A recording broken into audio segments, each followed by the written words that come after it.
Why, hello there everyone, how's it going? And I hope everything's going well today for you guys. I do have some plans, but we gotta wait and see. Today is our official YouTube night. Well, technically it's still YouTube day for me since it's not evening yet. But without further ado, I'm gonna chill with you guys and we're gonna wait and see until somebody recommends something for us to watch. I don't have any plans on what this YouTube night is. So the one thing I would like is for people to not recommend anything that has DMCA, copyrights, or things that might get me banned because let's be honest, that's the last thing anybody wants. A copyright strike, a DMCA strike, or having everything taken down, because that is not what we want today. So I don't have any plans on how I'm going to tackle this, so I'm just going to chill with you guys, and then we're going to slowly work our way up, and then whatever you guys recommend and whatever works out, that's what we're going to do today. And yes, I will do more of these, so let's get let's get a good reaction somehow. I don't know. Now, when it comes to what I like, it really doesn't matter because YouTube has a way of just making everything interesting for me, so I don't really have a problem, honestly. But let's hope that we can enjoy today together and let's build some relationships. I mean, not in a romantic sense, okay, everyone, but in a way where we all can enjoy, laugh, and have fun. So, I don't really know where to begin, but I do have my page open here. This is my YouTube, and as you can see, it's pretty much still unfiltered. So this is basically what you will see in a typical YouTube homepage. And man, oh man, I don't even know if anime itself had a trailer. So I'm gonna try to find something for us to watch. But if you have anything you want to recommend, please feel free to recommend it down in the description. I mean, what am I saying, right? In the comments. The comments section is always open, everyone. So, I don't really have any plans. So, I'm just gonna see what works, I guess. Okay. Now, before I start, I really want to look first for something, so that way it comes more of a surprise for you guys.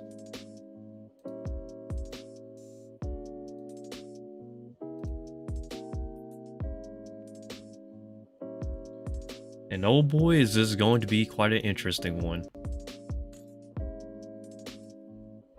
Now you may, sorry guys, I think I'm hearing some background noise, but don't mind it because it's just my dad, the pipes running, technically, is what I want to say.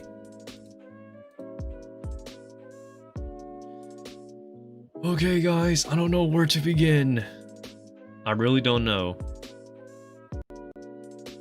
Now, okay, I actually do know where to begin. Blame it on George. Blame it. I actually love this lost media stuff. I find it to be interesting. Alright guys, let me mute this background music for a second. And now we're officially starting YouTube night. Let's hope this isn't too loud, right?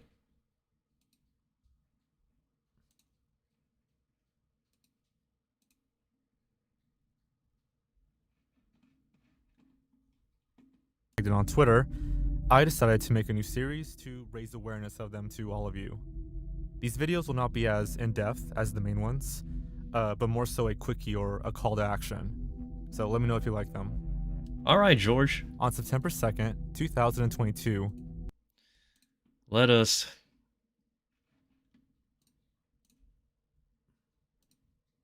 fix this. A Twitter user named Will Sloan posted this. My girlfriend and her friends have spent years trying to figure out what cartoon, glimpsed in the background of a family photo, is from. Dozens, maybe even hundreds of people have seen this image but nobody knows what it's from. If you recognize this man, Oh please wow, tell it's me. acting up my internet. Attached to the tweet was this image. It looks like an old VCR. According to the What? OP, this image was taken around 1992 in Oh, Ontario, Canada, 1992. Okay. though other earlier tweets say early to Canada. mid 90s. Canada is pretty good as a place. It's like America, This but less mystery immediately tragic, caught the attention of the internet which is a good because thing. of how instantly familiar it seemed. Dozens of suggestions started pouring in, but it seemed like no one was able to figure out for sure where this image came from. Like many of you, the first thing I thought was to crop the image from the TV and then do a Google. reverse image search. Well, it turns out OP did that.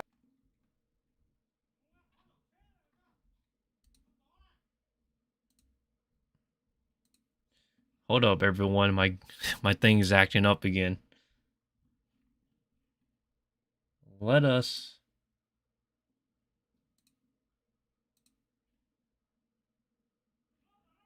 Man, this Google is acting really goofy, guys. Okay, there it goes. And got nothing useful from it. What did pop up was a Reddit post from 2019 about this same mystery. Going back even further, there is a tip of my tongue post from 2016 about this image. So it's been around for a while. That's crazy. For quite a few years. It reads, This internet is so bad. We're looking for someone who knows for certain what cartoon this picture is from. Guesses don't help, since this has been an ongoing group effort, and too many shows have been eliminated as possibilities. All we know for certain... Hold up, guys. I'm gonna use incognito mode. Whoops, that's a Jujutsu Kaisen thing. Hold up. Copy video URL. Give me 1 second, guys. Because this thing's acting so bad, I gotta use incognito mode for this. Don't worry, guys. I'm not going anywhere. I'm just trying to get the best live stream for us.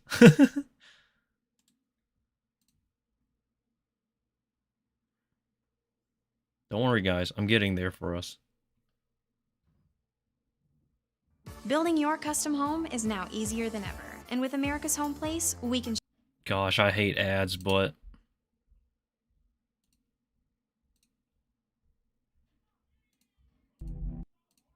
Hey we're guys, around Blame It on George 214, I believe. Here. is that the pic was taken in 1992. So the show / movie is from that year or earlier. If you know the answer, you will make hundreds of geeks very happy.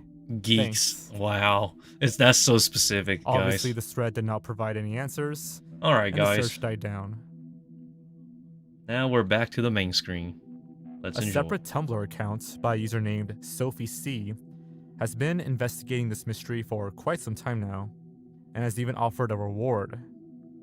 Her post reads, That's "What we crazy, know. man. People be offering Photo stuff. was taken in 1992, possibly around Christmas. Movie / show could be from before 1992. Likely Western animation, but could be UK, Russian, or European. Unknown No one source. knows. Whether it's a movie, TV show, or commercial. Most likely a Canadian broadcast. Followed is a list of debunked shows and movies. Teen Wolf cartoon, Black... Holy smoly, this list is ridiculous. Oh my gosh.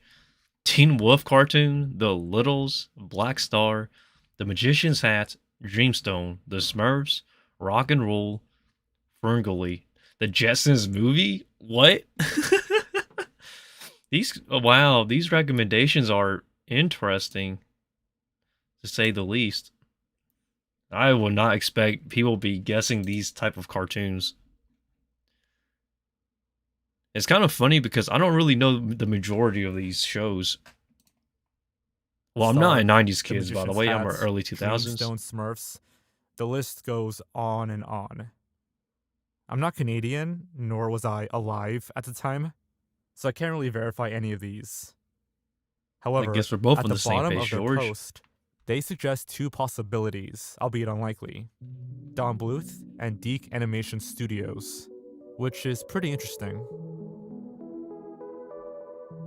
Gosh, that's such a long search. One of the most prominent candidates is The Littles, an 80s animated series with some resemblance to the character on the TV screen. I can This see was why. quickly ruled out, as their animation styles are a tad bit different, and someone pointed out that the characters for The Littles had 5 fingers and not 4.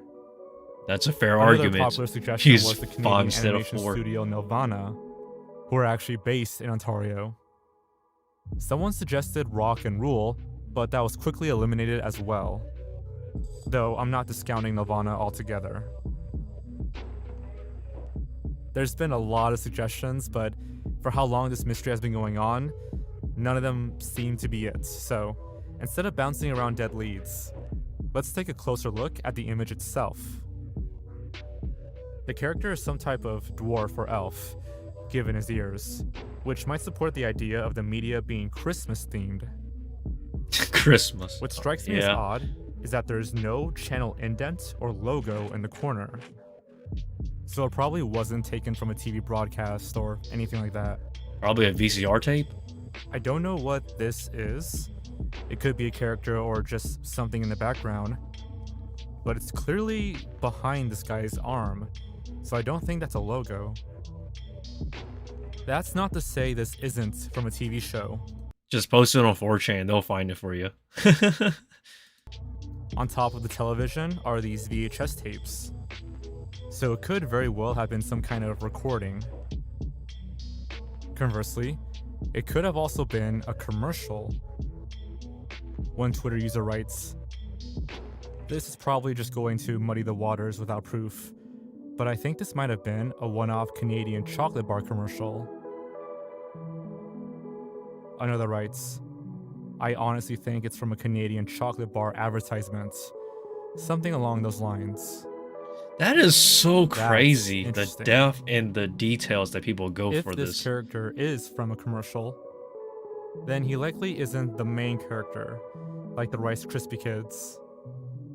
His design strikes me more as something from a TV show, personally, but whichever form of media he's from, he's probably a one-off character. I get the feeling it's from some movie or TV episode, but that's me speculating. I could be completely wrong. I'm honestly surprised that this mystery has gone on for this long, went viral on Twitter, and no one has been able to figure out where it came from. Yeah, but it says found. So it says found, so I will check it out in a little bit, guys, and see like who actually found this and whatnot. I'm reaching out to you, my audience. Whatever movie or commercial it could be from could be lost media itself. Okay, let's see what. Okay. Update. You Crazy Mad Lads found it. After several years of it being a mystery, the image was identified from a VHS short called The Christmas Gift of Light, 1991. Link is in the description. Thanks for following me on this mini search and thank you for all your suggestions. Let's see. I get tagged for a lot of mini mysteries, so let me know if you like these quick emergency videos. Also, Nintendo Lost Media is almost done, plus a spooky Halloween video hopefully. That is crazy, man. Like, the internet can find anything at this point almost. They could probably find aliens before NASA can, if you think about it. Blame It on George has some very interesting videos, I'll tell you what. I also like JCS Criminal too. JCS Criminal has some amazing videos.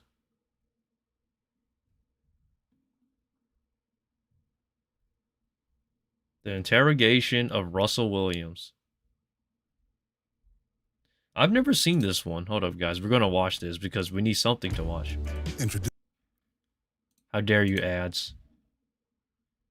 Ads are awful. Don't support these. I'm just kidding. They just get kind of annoying.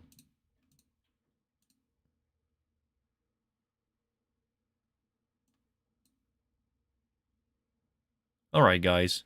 3, 2, 1. Let's let it rip. David Russell Williams enrolled in the Royal Canadian Air Force in 1987 and was soon promoted to captain by January 1st, 1991. From that moment on, he would have been addressed as Sir by his subordinates and Captain Williams by his superiors. Described as an elite pilot and shining bright star of the military, he quickly rose through the ranks and was promoted to colonel in June of 2004, while also being appointed the role of commanding officer at CFB Trenton, Canada's largest Air Force base. He was essentially in full command of over 7,000 military personnel, all of whom would have then referred to him as Colonel or Colonel Williams without exception. This would have afforded him an extensive amount of psychosocial equanimity and confidence, and wasn't exclusive to his work life. His designated title of Colonel would have been printed on all forms of identification, and every formal encounter would sanctify this military standing. A doctor, lawyer, police officer, or any other figure of authority would recognize and comply to the traditional courtesy of addressing him by his professional rank, boosting his composure and self-assurance each and every time as his elevated social standing and military achievements were accentuated for all to see. There was one exception, however, and that was the day he met Detective Sergeant Jim Smith. That's crazy. It's like this guy had everything, and he just gonna throw it away like that. Oh boy, this is a...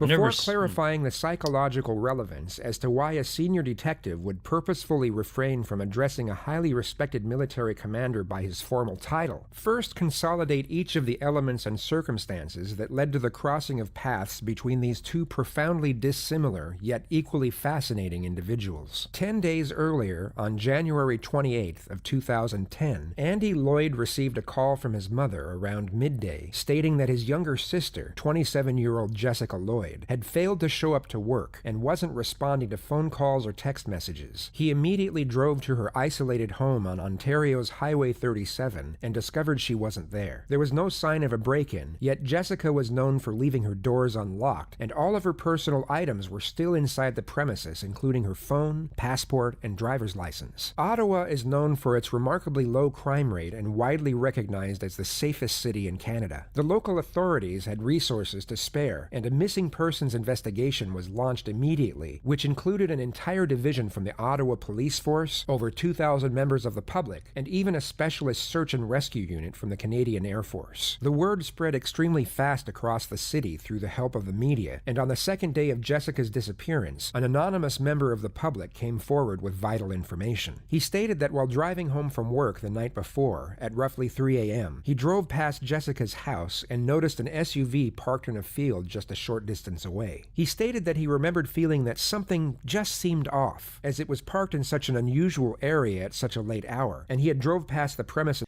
That guy or that individual needs to get a really high raise or a really good pay or reward in some way. That is ridiculous, man. In a good way too, though. It is crazy how people take the subtle things and like how much of a difference it can make. My praise, man. Thousands of times before, and not once seen the vehicle before that moment. Police immediately canvassed the area in question, where they found tire tracks in the field and boot prints leading up to Jessica's house. They had attained their first two significant pieces of evidence, which then became the foundation for the next stages of the investigation. Police immediately set up 6 roadblocks throughout the surrounding area and stopped every SUV that passed in the hope of finding a match to the tire tracks. They reportedly stopped over 200 vehicles over the next 4 days, yet had no luck, and were on the verge of reassigning their manpower from the roads to conduct foot patrols in off-road areas and pathways. However, at roughly 7:30 p.m. on February 4th, their luck did a full 180, as the sports utility vehicle of Colonel Russell Williams was stopped. He was reportedly polite and nonchalant about what he thought was a routine traffic procedure, and was sent on his way after just 90 seconds. Unbeknownst to him, he was immediately placed under police surveillance from that moment on, as his tires came up as a complete match to the tracks found in the field near Jessica Lloyd's house. 2 days later, on Sunday, February the 7th, he received a call from police headquarters in Ottawa asking him to visit the premises for the purpose of answering questions in relation to an ongoing investigative matter. The colonel didn't inquire further and agreed to drop into the police station immediately. He reportedly told his wife that he would be back for dinner before setting off, and arrived at the headquarters shortly before 3 p.m., where he was greeted by Detective Sergeant Jim Smith. A trained polygraph technician and senior investigator of the Policing Behavioral Sciences Unit. Yo, this is a clear case of David versus Goliath. He met his match. You just have to see Garrus. I'm just going to move your gloves here. That's a little microphone, just to make sure there's nice and clear. As you can see here, everything in this room is videotaped and audio taped. You ever been interviewed by the police in a room like this before? Or? I have never been interviewed like this. Oh, no? Okay. I guess the closest interview by NIS for top secret clearance. Oh, yeah? All right. Well, again, Russell, I appreciate you coming in. The gasconade is casually acknowledged, yet quickly brushed to one side by the detective, followed by the informal address to the subject using his first name. He immediately sets the stage for the interview and takes the colonel down from his elevated platform for the sole purpose of stripping away confidence. This increases the telling signs in body language and intonation when information is fabricated, and also decreases cognitive stamina, lessening the amount of time an individual can keep a facade before they essentially break. An investigation like this, I mean, I'm sure you can appreciate it's been big news, especially down Belleville way. And, you know, obviously our approach to cases like this is that we don't give up on somebody being alive until we get evidence that they're not. So because of that, we're treating Jessica's case as an emergent situation, obviously. Yeah. So we're fast forwarding things that we might normally take our time with. And that's why we're here on a Sunday afternoon. Sure. So again, I appreciate it. Okay.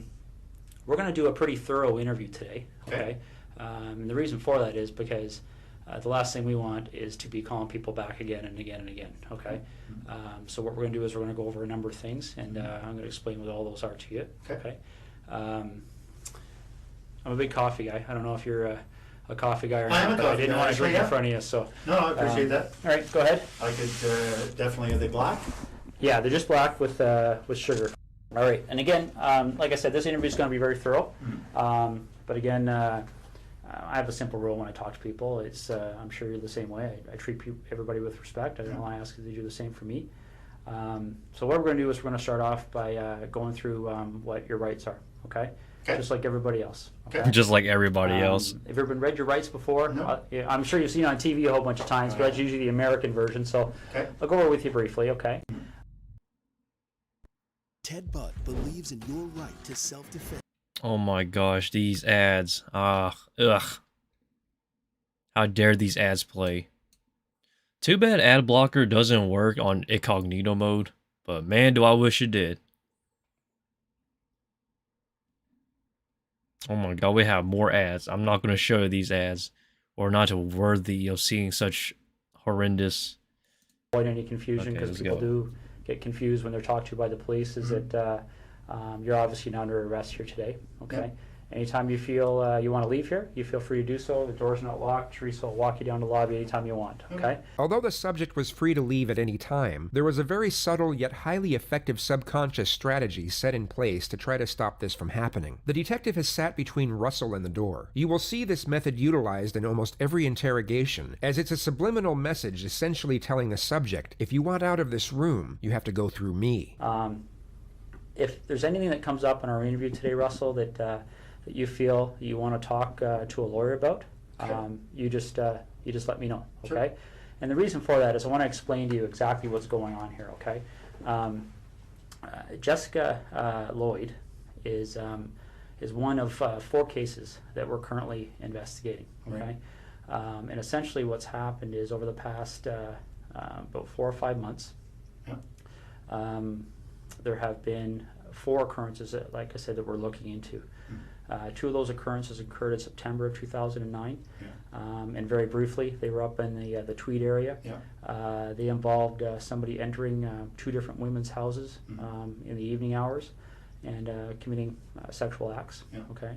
During 2009, there were 34 break-ins and attempted break-ins in the quiet town of Orleans, Ottawa, resulting in the theft of hundreds of intimate female garments, 1 incident of rape, and 1 incident of forcible confinement. All of these occurrences took place not far from the home of Russell Williams, who is now the prime suspect for each of these infractions at the time of his interrogation. In November of 2009, a young lady by the name of Marie-France Kumo, was found murdered in her home in Brighton. and we believe that there was a sexual component to that crime as well. Corporal Marie-France Kumo was a 37-year-old military traffic technician based at CFB Trenton. She was raped and suffocated to death inside her home in late November of 2009, which the colonel was also the prime suspect for at this moment. And then most recently we have Jessica Lloyd's disappearance, okay? I feel like A, B, and C, like all the evidence literally just connects to this loser. I mean, no offense, man. I mean, I don't know anything about the military in Canada, but this guy's literally, oh my god, I'm surprised they didn't catch him earlier. That's what I'm getting at. It's just bizarre. So essentially, when you're looking at those kind of crimes, we're looking at a number of different potential criminal charges, all right? We're looking at issues all the way from the most serious one, which is first-degree murder, kidnapping, sexual assault, break and enter with intent to commit sexual assault, forcible confinement, okay? And so what I want to make sure you understand, and this is what we've been doing with everybody we've been talking to, is that clearly when we find out who's responsible for one or all of those crimes, they could be charged with one or all of those offenses, okay? Whether it's you or whether it's anybody else, all right? Absolutely. And that's why it's important that we make sure that people understand what they have to do and what they don't have to do when they're talking to us, okay? So as I said before, any point today you feel the need, you want to speak to a lawyer, you let me know, and we can take you to a room where you can do that in private, okay? Is there any reason you want to call a lawyer now? Nope. Okay. These first two attacks happened not that far from my place in Tweed. Well, the second one did. Yeah. We didn't even know the first one had happened, but I understand that was reasonably close as well. But the second one was very close. Yeah. So certainly at the time, the OPP did a door-to-door. Yeah. And within a couple of days, probably the same night. So I spoke with a couple of guys then. The analysis of vocal intonation is a tricky thing when dealing with interrogations, as it cannot be used as evidence in court. Yet intuition would give many the sense that discomposure is emanating from the colonel at this moment. The way he is speaking comes across as slightly nervous and unsure. He would appear to most as being agitated in the manner he is both processing information and communicating his responses. This type of cognitive recognition is a difficult thing to articulate into words, and investigators simply characterize it as gut instinct, which Detective Jim Smith would have no doubt been feeling at this moment. Okay. Yeah, and I'm aware of that from looking at the different cases. And essentially, Russell, in a nutshell, that's what we wanted to talk to you about, okay? Those four cases are of concern to us. And, you know, you've kind of almost hit the nail on the head about some of our issues that kind of make us want to talk to Russell Williams, okay? Because essentially, there was a connection between you and all four of those cases. Would you agree? Geographically, and then I guess or I drive past. Yes, I would have to say there is a connection. Yeah. The colonel is asked to state his movements and activity over the past 4 days, which is known in forensic psychology as gathering pretext. The detective wants to get an initial alibi from the suspect before the confrontational phase of the interrogation begins. This is the most calm a state that he intends to keep Russell in before he ramps up the pressure, and a more relaxed suspect often results in more detailed pretext, thus more information to scrutinize and correlate with any changes made at a later stage. Friday on the day, I was.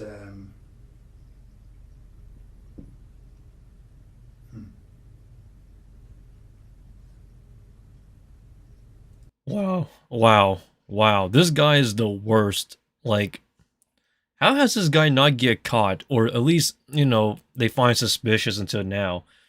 Like, man, his body language, the way he talks, and the way he's acting now, and his moment of silence is just like, what horror to people. It's crazy. Friday on the day, I was at home most of the time. Most of the day, I had a sort of a stomach flu. okay. In Ottawa or Tweed? Tweed. In Tweed? Tweed is a village in Ontario where the colonel had a second vacation home located roughly 125 miles from his house in Ottawa. Okay. Yeah. So we backtrack then. So all day Friday, you're at home. Yeah. And then what time do you leave to go to the base to sleep there on the Friday night? Not sure. Probably just went in for just before bed. So I probably left Tweed at between 8 and 9 or so. Okay. And you get to the base and spend the evening there and get up for the 5:30? Yeah. Okay. That's right. So we backtrack from there. When did you arrive at your home at the cottage? I don't want to get confused between your home in Ottawa and the home in Tweed. Understood. So, No, I had been in Tweed all week. Yeah. The week prior now. Yeah, I think that's the case. Was in Tweed all week. Flew Saturday. Headed to Ottawa Saturday night. Okay. So if you didn't have the stomach flu on the Friday, what was your I think schedule it was that day? 7 or 8, really. Okay. What would have been my schedule? Just a standard schedule in the office. Okay. So, office brief in the morning, couple of meetings. I can't remember what the specifics. Oh, we got ads coming in. Oh, dodge the bullet, guys. These ads are so annoying. Okay, now we're back. Thursday night, you slept at Tweed, or you? Yep. All right. And what did you do Thursday during the day? Thursday during the day, I was at the base again. I think it was a fairly standard day. I can't recall exactly, but yeah, nothing. I was not flying, so I was at the base. So I would have gone in early in the morning, back in the evening again. Okay. The method of gathering pretext is then focused on the murder of Marie-France Kumo. Okay. Now, I'm not going to walk you through November, but I'm going to take you to a date that's probably pretty fresh in your mind. The day that Marie-France Kumo. Yeah. Do you remember how you found out? I do. Yeah, I was sent an email. Well, as soon as the Hello there, RDK. How's it going? Oh. Right now, I'm just watching some JCS Criminal. Interesting vid. Yeah, I'll be honest, I'm interested. And it's crazy too, because these type of videos I find so intriguing. Just human nature in general. And why some people are just horrid, like bad. learned, they told me. Okay. So I got an email. I can't remember if it was late at night, early in the morning. It was certainly, I saw it, I want to say first thing in the morning, because I had just come back from Ottawa. I was in Ottawa for a set of meetings on one of the days. I can't remember what day of the week we're talking. Man, this is what I hate about interrogations. It's like, isn't it obvious this dude's pretty much guilty? I mean, he said he can't remember anything. Gosh, it's either you have the worst memory of all time, or you're just a horrible person hiding something. It's just so suspicious to me. I would have raised eyebrows on the spot. Obviously, when your people gets killed, it gets your attention. So Absolutely. yeah, I very much remember that coming.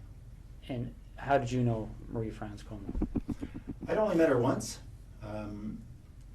She was on a crew I was on just after I got to the base. Okay. Do you know roughly when that happened? That we were on the same crew? The time you met her, the one time there, yeah. It was soon after I got to the base, so I don't remember exactly, but I would say... You don't remember anything. Come on, guys. August, September. Hello there, Marco. How's it going? Now We're you watching got that some... email We're notifying currently watching JCS Criminals, so we're basically interrogating this guy. something had happened. Yeah. Do you have any kind of a clear recollection as to how your schedule was going that week?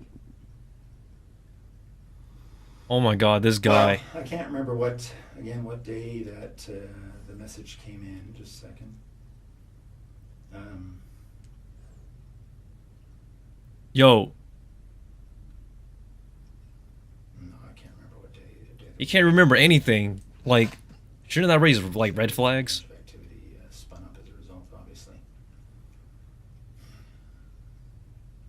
No, I can't remember the day of the week.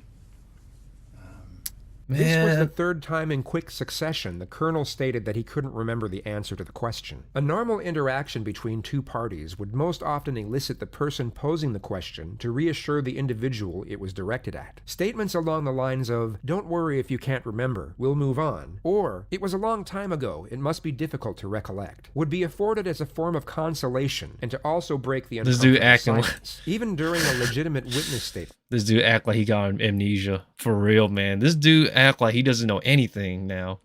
300 subs by tomorrow. Some form of emotional assistance. Let's or pray for encouragement 300 will often subs, be given, but especially to someone in the I'll midst take of anything recollecting a either distressing way. moment or time period from the past. On this occasion, there is no such reassurance from the detective whatsoever. Only a stoic gaze and not a single shift in body posture during the moments of silence.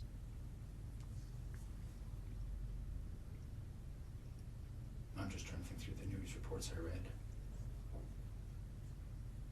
This guy's... I'm sorry, I can't remember what day it was, but... Yo. If I had $1 for every time he said, I can't remember. What we learned after the fact was that the MPs had learnt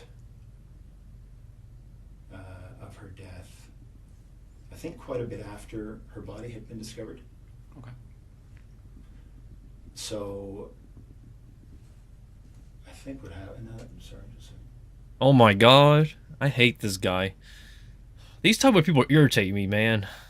So if we were to do a similar investigation yeah, of your background, is there anything you can think of that anybody may have misinterpreted, or anything in your history that somebody might say Russell Williams Absolutely did this? No. Okay. Be very boring. What's that? It'll be very boring. All right, because essentially that's what I'm looking at. Is it? You seem like a very intelligent person, and I think you can see how Intelligent, not even close to being smart. This guy's horrible. Alarm bells in our investigation, right? Okay. So the next thing we need to cover off is, well, I'll just ask you this straight out. Given the types of crimes we're investigating, do you get much chance to watch television shows, CSI, things like that? I do watch... Dude's in depression. Oh my god. Okay. This dude... You have an idea of... He's a horrible liar, I'll tell you that. Are out there. What would you be willing to give me today to help me move past you in this investigation? What do you need? Well, would you be willing to supply things like fingerprints, blood samples, Sure. things like that? Yeah. Okay. The only two pieces of evidence that police had acquired at this point in time were the tire tracks and the footprints outside the missing person's residence. What many are unaware of is that the DNA found on Marie France Kumo was not admissible, as her body was highly decomposed at the time of discovery, thus making any genetic analysis virtually impossible, as this was before the era of the latest DNA testing method known as next-generation sequencing. Only one of the sexual assault victims had male DNA found on the back of her neck, yet this was by far the least severe attack, which falls into the bracket of forcible confinement, and had no exterior elements connected to the more serious infractions of murder and rape. The evidence of the tire tracks would be easily refuted by a defense team, as they were a relatively common brand for off-road vehicles, which would extinguish the BRD standard of proof, also known as guilt beyond all reasonable doubt. The only significant... Did you watch the Johnny Depp and Amber Heard situation? Yes, I did. It was the singular and emblematic element linked to the culpability of Jessica Lloyd's disappearance, and notice how the colonel looks down at his own boots as he gives his response to the following request. Footwear impressions? Yeah. Okay. All right. I think that's what we're gonna ask you to do. Okay. All right. I told you when I came in here that I'm gonna treat you with respect, and I've asked you to do the same for me. This guy is... Oh, God. About the whole idea. This guy is cringe. Approach to here, okay? Like, why? Trying to be as discreet as possible, Mm-hmm. okay? But the problem is, Russell, is every time I walk out of this room, there's another issue that comes up, okay? And it's not issues that point away from you; it's issues that point at you, okay? And I want you to see what I mean, all right? All right, guys, we're going to get an ad. Hold up. The dude's bored as heck. Totally. I'm going to try to skip these car ads because Goodness. Cold. The dude is bored and he's cold. And the worst part about it is that there's like undeniable evidence against this guy. But like they're just trying to ensure without a reasonable doubt that this guy is the culprit. But to me, if I was this investigator, I would have literally just thrown him in jail. Impression of the person who approached the rear of Jessica Lloyd's house on the evening of the 28th and 29th of January. Yeah. Okay. Essentially, when you're dealing with footwear impressions, We have a gentleman on the OPP who's basically world-renowned. His name is John Your Nolan. Honor. Hearsay, Your Honor. Essentially, with You footwear asked the impressions, question. you're in a situation where you're pretty much in the area of fingerprints. Okay. All of the previous affirmations were fabricated for the sole purpose of heightening psychological pressure. Footprints are not even close to being as indistinguishable nor incriminating as fingerprints. This is a photocopy of the boot that you took off your foot just a little while ago. Okay. Now, I'm not an expert in footwear impressions, so I rely on the experts. Footwear impressions are very much like fingerprint comparisons. Okay. You take a look at this print, and again, this is one print. Oh, they're setting him up. There's Yes. several different prints to compare. So we're going to get features off of one print to compare, features off another print to compare. Yep. These are identical.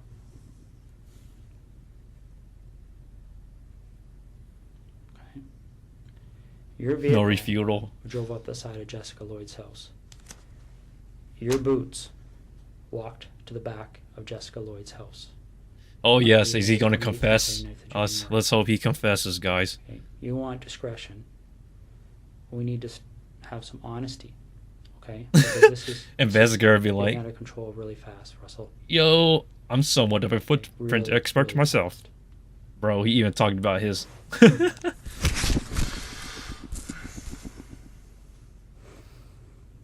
Gosh, this is so satisfying just to see him fall. This is getting beyond my control.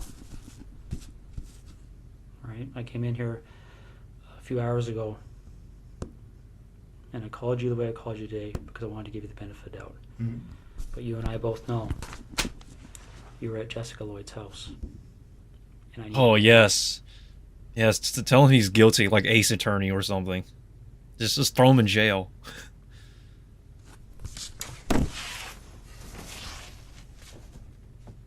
This guy is having an existential crisis. Like, he's gonna destroy himself now. Just look at him. My God. Sorry, Colonel. You're going to jail. He's not saying anything now. That's crazy. Well, I don't know what to say. It's, Well, you need to explain it because this is the other problem we're having, Russell. Okay?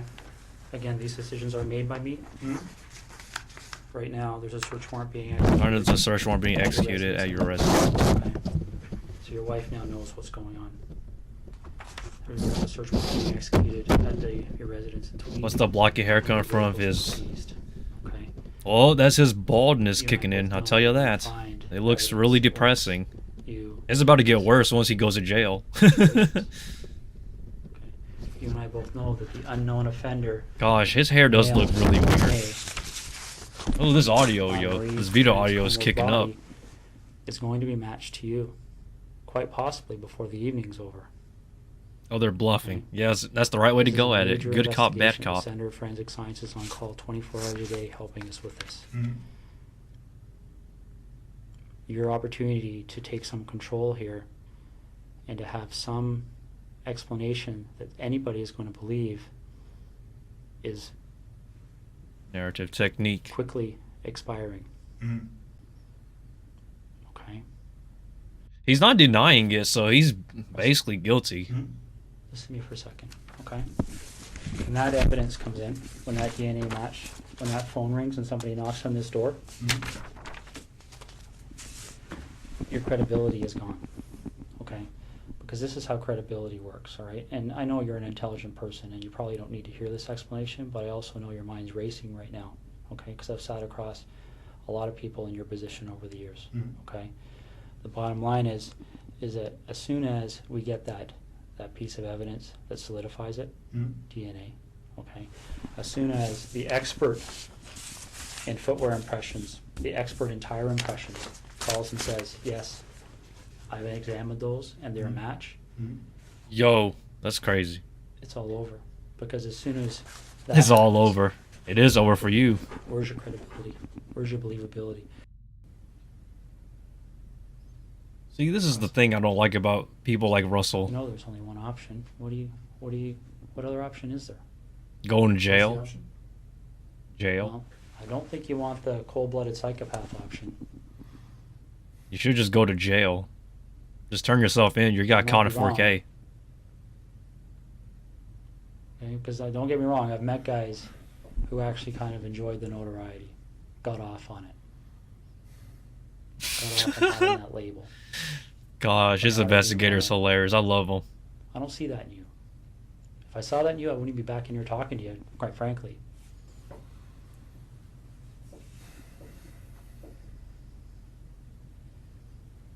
But maybe I'm wrong. Maybe you got me fooled. I don't know. Just send him in jail. I would have just put him in jail instantly. This is over. And it can have a bad ending where Jessica's parents continue to wonder where her daughter's lying.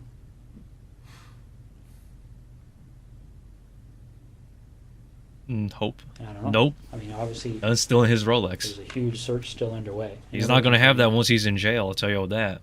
Once he's in jail, he ain't going to have nothing but this Once that happens, weird looking hairstyle. then I don't know what other cards you would have to play.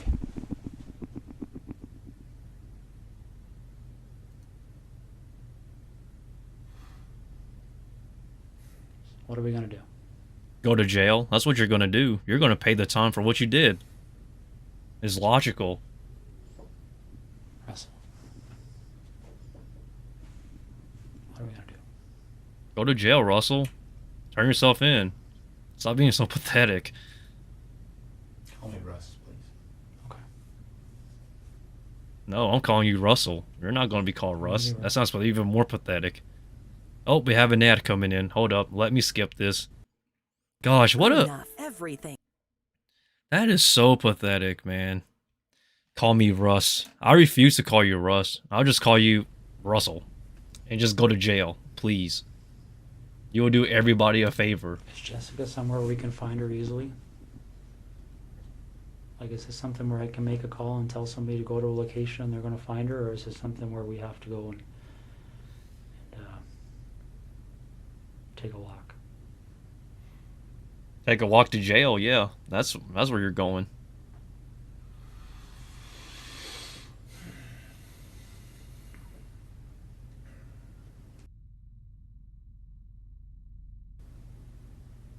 Dang, he's sitting. He's trying to stall now. Maybe this would help. Can you tell me what the issue is you're struggling with? You're a murderer. Go to jail. That's the problem. He's like, oh, man. This is the longest silence I've ever seen. It's hard to believe this is happening. It's hard to believe that you got caught. Now you can go to jail. Why is that? Why is it hard to believe?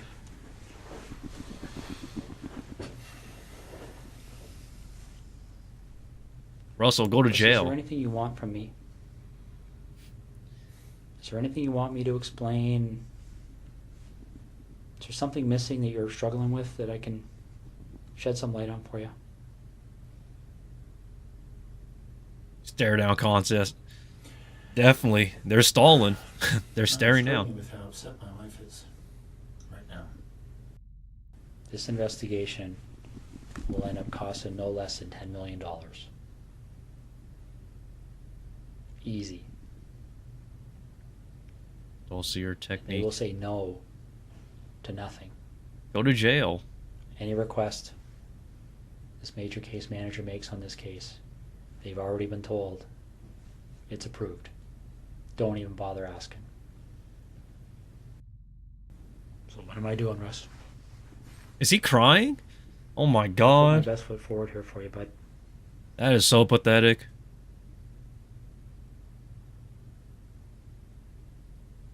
I really have. I don't know what else to do to make you understand the impact of what's happening here. Did we talk? You can talk in jail. I want to Go to jail. Yeah, you want to go to jail? I mean, minimize the impact on my wife. So do I. yeah, you can serve the time, so that way it would minimize the impact. So how do we do that? You go to jail? Start by telling the truth. Dang right. You tell the truth and go to jail. That's the thing you should do. So where is she? Please, he's gonna confess. Please. You can't stall no more.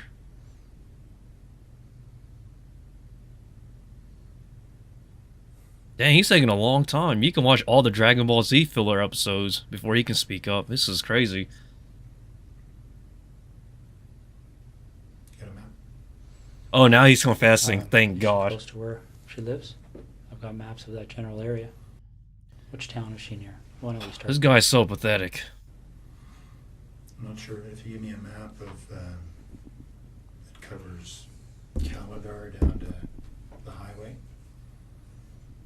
and over to Tweed and south. I'll show you. Caligari. Let me see what I got here. I might have something. Mm-hmm. Is she inside, outside? Outside. Okay. Is she close to a road? Yep. All right. Is it something where is she buried, or is she somewhere where if you walk there you would fairly easily see her? It's here. Okay. Okay. Easily I'll be right see back, her? okay? Do Oh you want my any water or God. anything? Sure.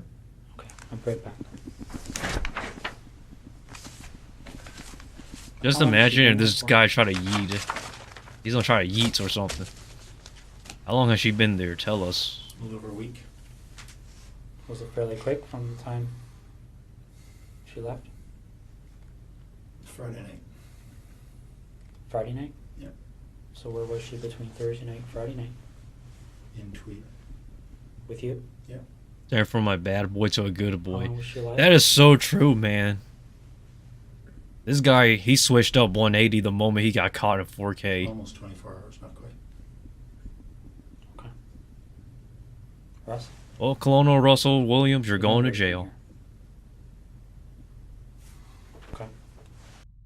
I would not shake his hands, yo. Barry, the That's- obvious question I'm gonna have for you is That's disgusting.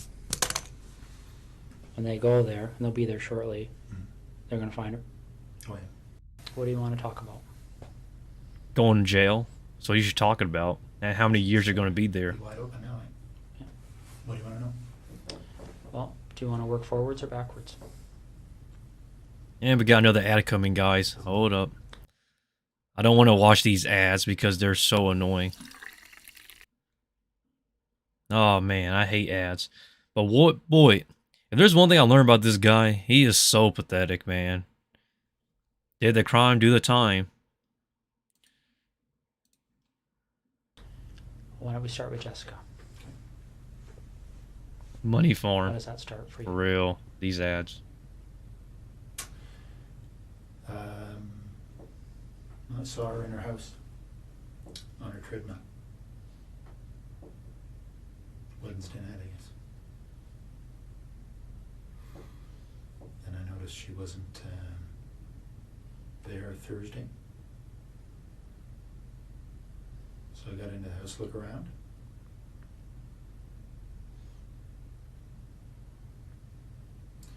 Then, and then left. Noticed she'd come home. So I went back in. Through the back patio door. While she was sleeping. Okay. He's confessing. France, Kumo.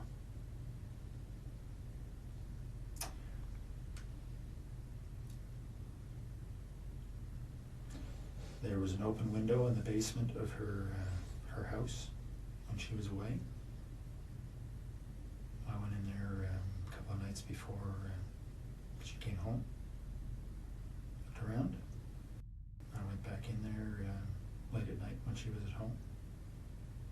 She was on the Yo. phone in her bedroom. She actually discovered me in the basement. She was trying to get her cat to come upstairs, and the cat was in the basement, had seen me and was fixated on me in the corner. She couldn't get the cat up, so This guy's a went creep. downstairs Oh my to find the God. cat, and I'm not more sure why she came over to me. I guess the cat was staring at me, and she was wondering what the cat was staring at. drawn. So when she spotted me, I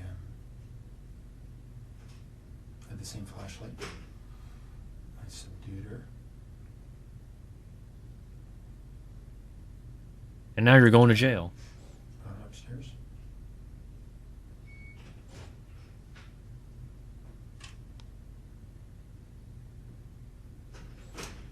And strangled her later in the morning. Why do you think these things happen? Because you're a criminal, you should go to jail. That's why it happened.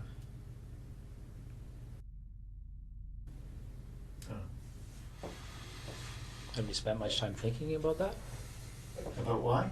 Yeah. Yeah. But I don't know the answers. Go to jail. That's the answer. Spend life in prison. And we have another ad. Oh my gosh. I need to get an ad blocker, guys, for this incognito mode. Now, I don't want to... Gosh, I really hate when this happens. But don't worry, guys. I'm not going to watch these ads because, no, I refuse to. It just ends there? You got to be kidding me. So he just confesses and it ends right there. Well, guys, I guess there goes video number 1. Anyone have any recommendations? If you want to watch something, by all means, please feel free to tell me and I'll check it out. Besides, it's YouTube night, so anything you guys recommend, I wouldn't mind checking out. I once got a Japanese ad. I don't know why. I don't... Hey, man, ads are ads, but if you have anything you want to recommend, I'll check it out. But I can't watch everything, though, because I don't want to get DMCA'd, copyright, a strike, and whatnot. I'll watch what I can watch. If you do find the video, can you please just recommend the title? Don't post any links on the YouTube chat, because it will most likely just get deleted. So, the title of the video is fine, but don't post the actual link on the on the chat, because you might get banned or you might get the post deleted. So by all means, if you have something you want to recommend, just tell me what the title is and I'll check it out. Now, don't actual Japanese versus anime character by Sora the Troll is a good one.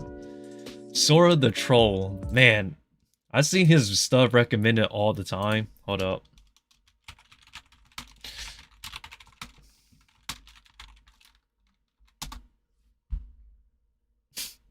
Sora the Troll.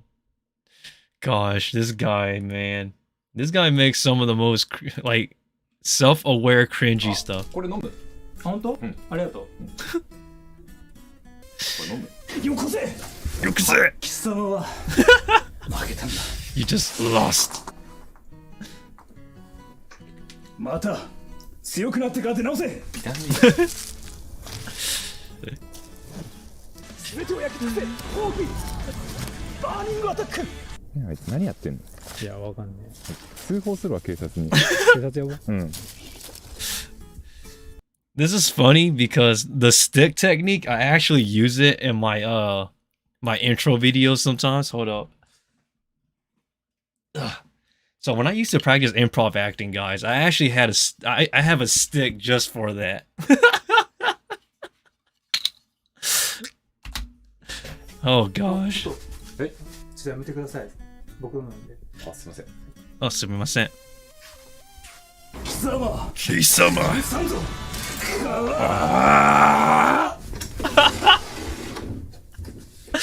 It's funny because I do pretty much the same thing sometimes, man, when I do improv acting. お邪魔します。今来てよかった。いや、全然大丈夫。よかった。ちょっとお茶持ってくるよ。あ、すみません。お邪魔します。あ、誰もいねえじゃん。後ろだ。気をつけろ。今お前死んでたぞ。帰る。来ねえよ、こんなとこ。Oh my god, this is so funny, man. This is so relatable too. 俺の中に眠る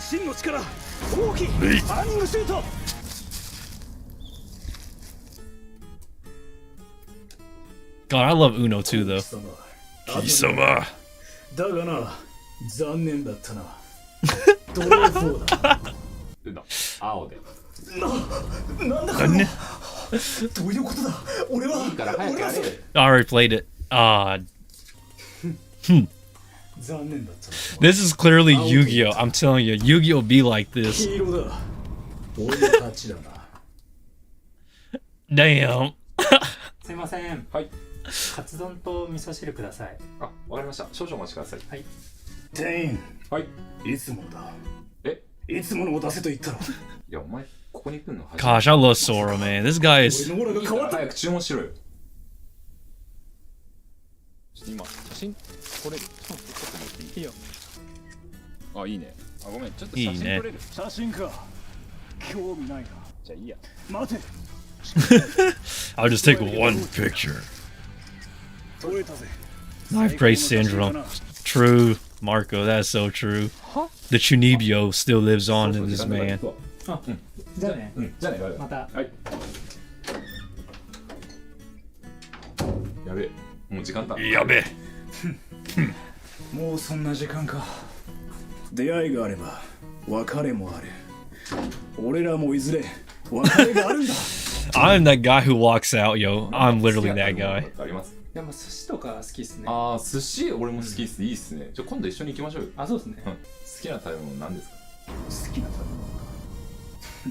べ物何が好きですか？貴様さては俺と仲良くなりたいのかまあ友達欲しいんで。しょうがないこれを持ては？俺はな話すことが苦手なんだ戦おうぜ Screw this, I'm out. When you're trying to make a new rival, you just like, I don't care. あ、大丈夫？あ、大丈夫。大丈夫。Ugh. クソが何やってんのお前。俺はこんなところで負けてられないんだ What? Let's do this. 全回復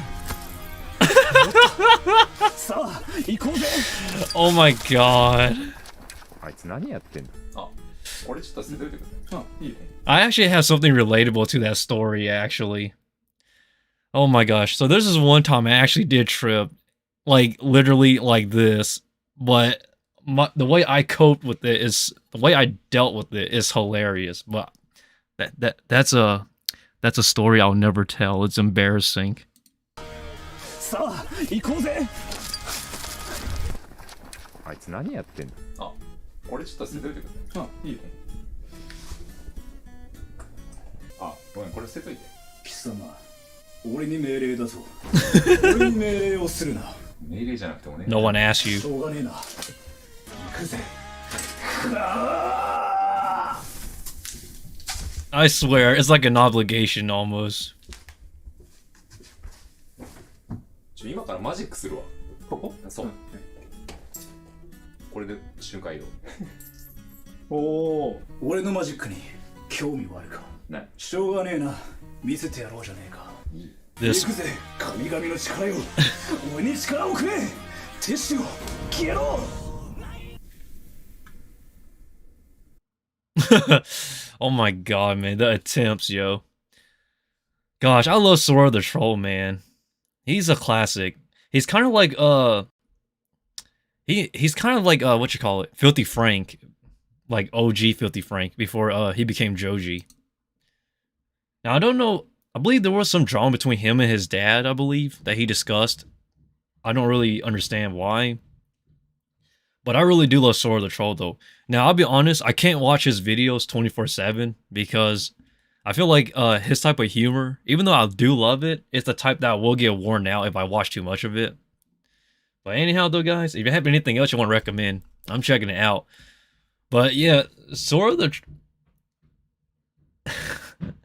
I did hear about that, yeah.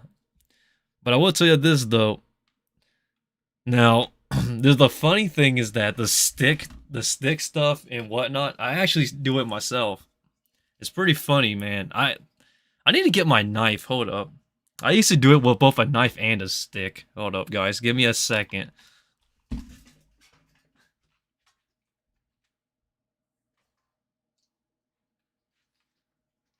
Oh.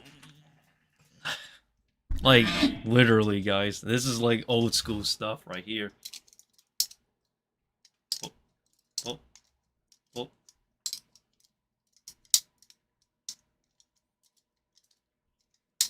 Oh. Oh wait, I keep hitting my thumb. Duh.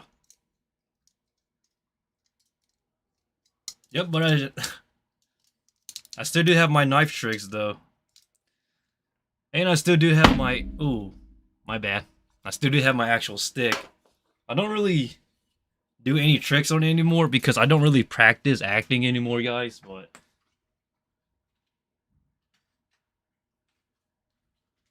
when I was much younger though, I did practice acting to an extent. I even took theater class. Kumo's the guy do the CSGO inspect text. That's the inspiration. So, and it's funny because Sora the Troll, like, oh, where is it? The sticks.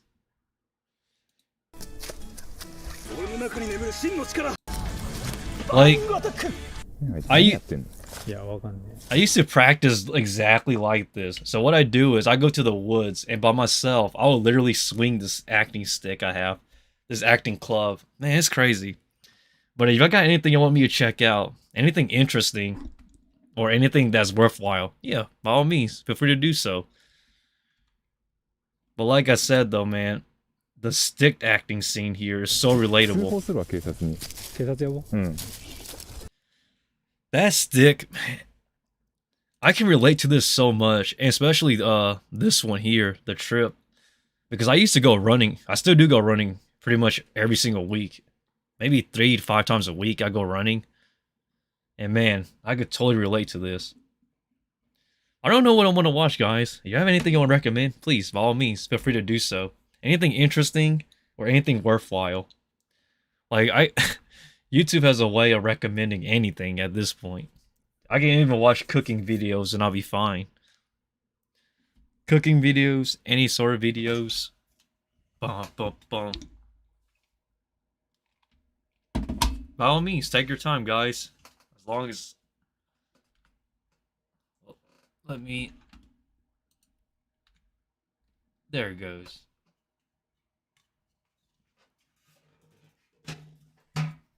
Dun. I need to practice acting again, guys. My acting skills is horrible.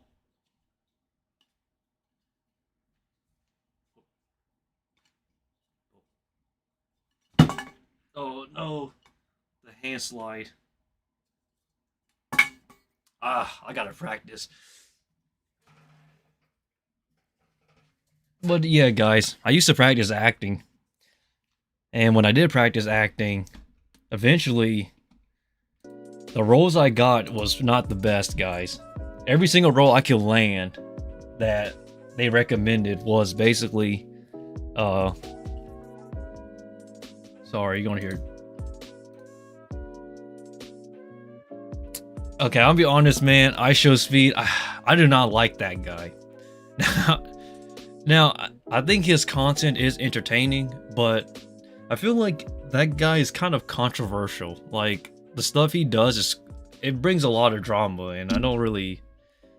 I would watch it off stream, but I would not watch it on stream because it's gonna spark a lot of anger amongst people. Ooh, sorry. That was my stick. But I don't know, guys. I watch a lot of stuff. Like, the most stuff you'll ever see.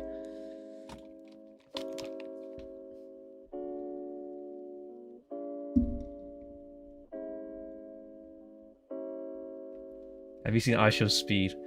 I mean... Hey, man. I'm gonna... I don't know if you guys live in America, but it actually reminds me of something, man. Kylie Jenner and whatnot. But this is totally unrelated, but... Hold up.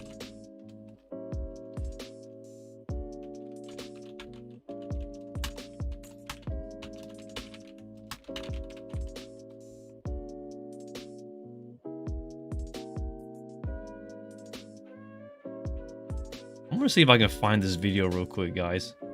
There's this video.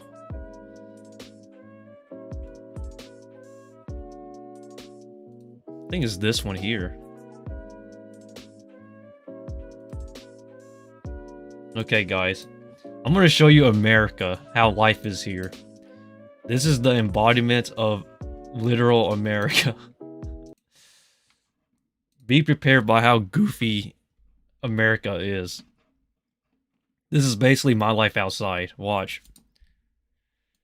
So this is an atheist, a person who's irreligious, versus a street preacher. This is what you call an argument in America. It's for everybody to see. Okay, let me turn up the volume real quick. I'm telling you, this is the most goofiest thing you'll ever see. Who do you think you are? They're chopping up babies in here and you're gonna stand there and act like you're a big man? Oh, you ain't gonna shut me up ever! I'm a child of God and you'll never shut me up! You killed oh, there's the killers right there! You killed Jesus! You killed Jesus! I'd love to! No, you what? What are you? You screaming for Barabbas? You killed Shame on you! God's gonna kill you and throw you into hell! Does this guy not look like Walter White? Like, I literally thought this guy was Heisenberg from Breaking Bad. Just looking at him. God's gonna kill you. Don't worry about me, buddy. God will wipe you out. You killed doctors. No, I didn't kill nobody. But you killed babies. You killed How many abortions have you paid for, Grandpa? How many have you paid for? And you're worried about the doctors. So this guy here is basically an atheist. Children. You're not worried about Unusual memes. Yo, I'm gonna check that out a little bit. I love Unusual Memes. They have some great stuff. You demon-possessed homosexual! God will wipe you out! It doesn't work! It don't work! You're talking to a man! This is America, I'm telling you. For the children! You'll never shut me up! You wicked, vile devil! Shame on you! Shame on you! It's the word of God, and it's in your face today! Oh yeah, you don't want the word of God because it says you're wicked! You're wrong! And you're worried about us. That's how it's gonna go for the rest of the video. But yeah, let's check Unusual Memes. So it's funny because I've actually seen this group of preachers before around my area. They have the exact same wording on their stuff. Repent or perish. As a matter of fact, hold up, guys. I think hold up. Shut up, Thomas Tony. I think I actually got one of their business cards. Hold up.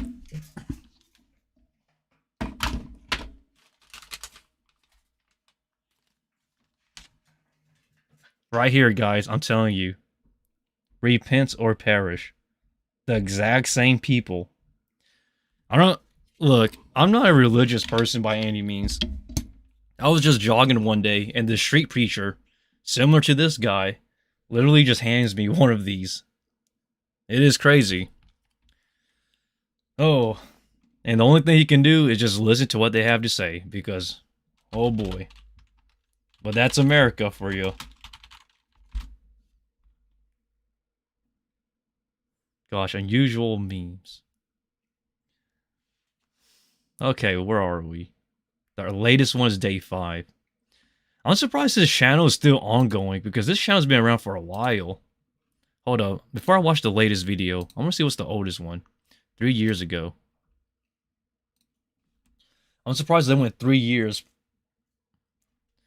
Gosh, I love... Oh my gosh, now we get an ad.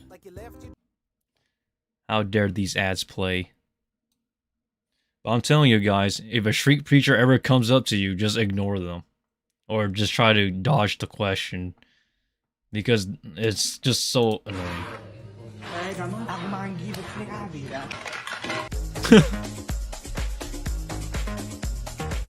Buckingham Palace has announced the death of Her Majesty Queen Elizabeth II. Rest in peace, Queen Elizabeth.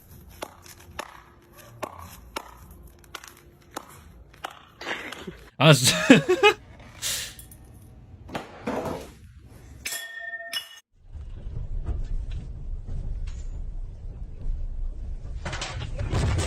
Ooh, that one hurts. Oh, it's a bass. Alligators.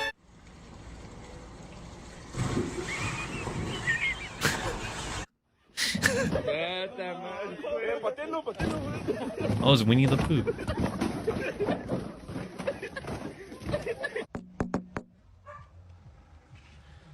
Dude, Winnie the Pooh is actually getting a horror movie. Those are... Be careful, man, when you fall from bed while you sleep. That kind of hurts.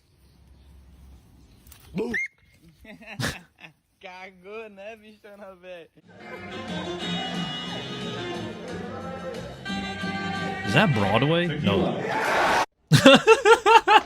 Tequila. Just one response. Oh no, the poor cat.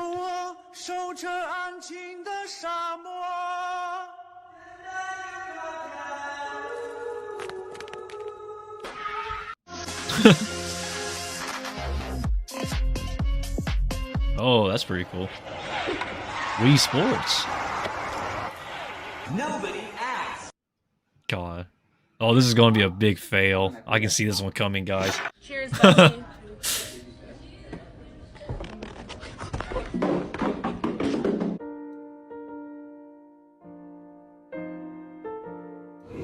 What?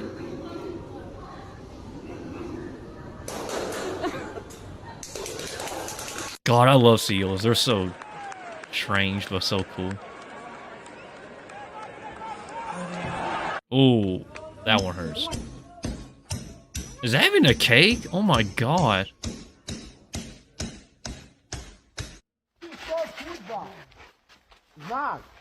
Stop. Oh my god. Only a Russian. You think so? I think so.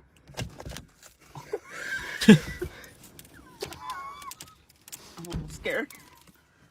Oh yeah. That looks pretty good. Oh, dang. That hurts.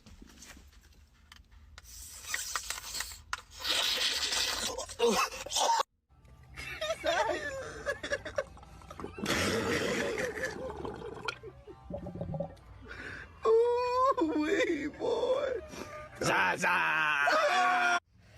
With the forehand, they shake so much. I try not to get reckless when it comes to accidents and stuff. I'll tell you, man, if you get injured, it hurts. Oh. Hey, yo, there's a speed bump up here. Dang, so many drinks.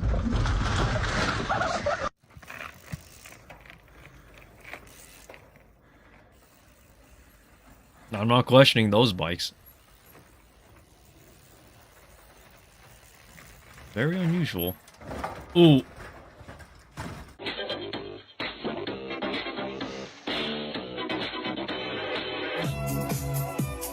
Aw, that's so cute.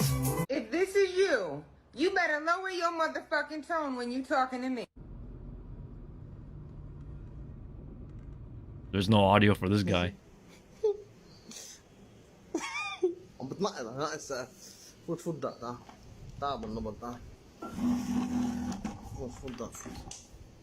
Oh, they're playing chess. Makes sense. I'm horrible at chess, guys. I will get murdered. Been thinking about you. Been thinking about your big fat.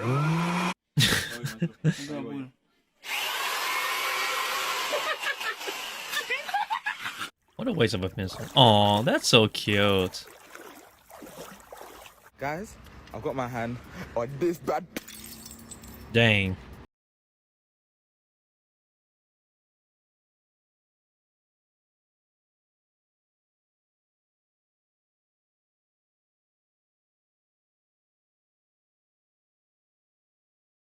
Been at my school before, something similar to this. XC got beat in 3 moves. You're talking about when XKC went up against Moist Critical. Oh my gosh, man. I feel bad. Was it 6 moves? I think it was 6 moves.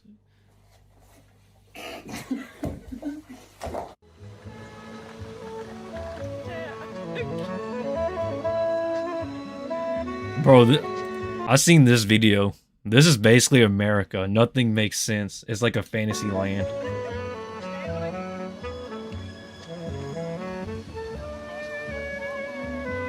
Like, what the heck is going on?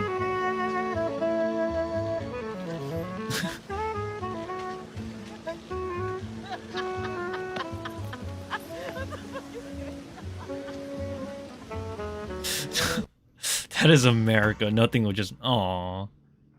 I like the cats and stuff. It's wholesome, but can't watch those too much. Ooh. Chess. Ah, shit. I gotta head out, though. Alright. See ya. See ya, man.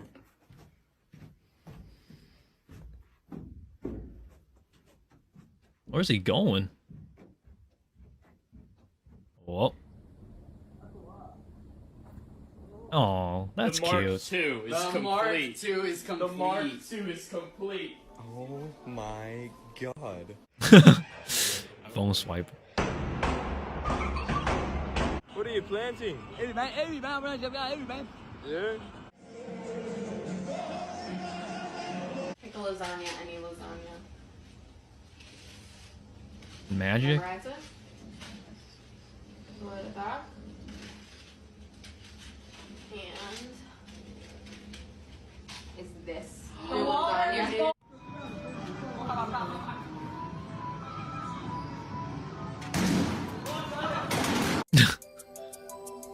Aw, that's cute. It's a little puppy.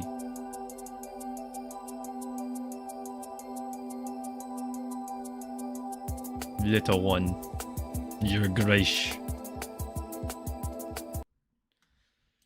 Man, I really do love some stuff. I'll be honest, guys, when it comes to my type of humor, I'm not the biggest fan of humor where people get hurt. Sometimes it can be funny, like in movies and whatnot, but like in actuality, kind of hurts. But so I don't really laugh when people get hurt. Only sometimes though, if it's an exception. But man, do I love this kind of stuff. This YouTube recommended stuff, it changes so often. K-pop. This kid. NCT 127, my baby. Man, there is so much stuff I want to watch. I don't even know what should we watch, to be honest. I think,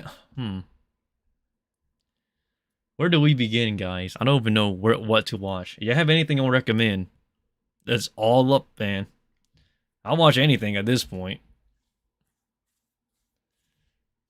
There's this one thing I'm trying to remember what it was. I would really like to watch anime with you guys live on stream, but I can't because you watch any sort of anime, it gets copyrighted on the spot.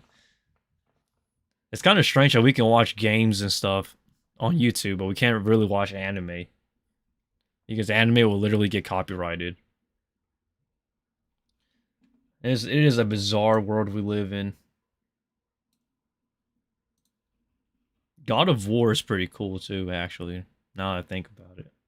Oh, my goodness. God of War, yo.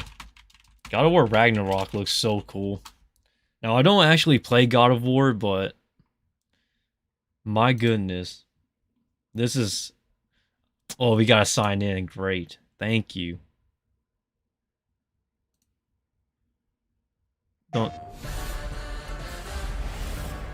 That's strange.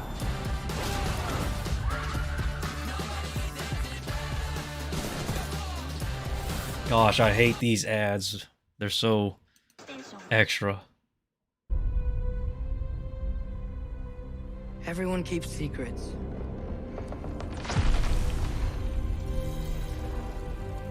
Sometimes it's the only way to protect the ones we love. Nicholas is live streaming over 10 episodes of One Piece.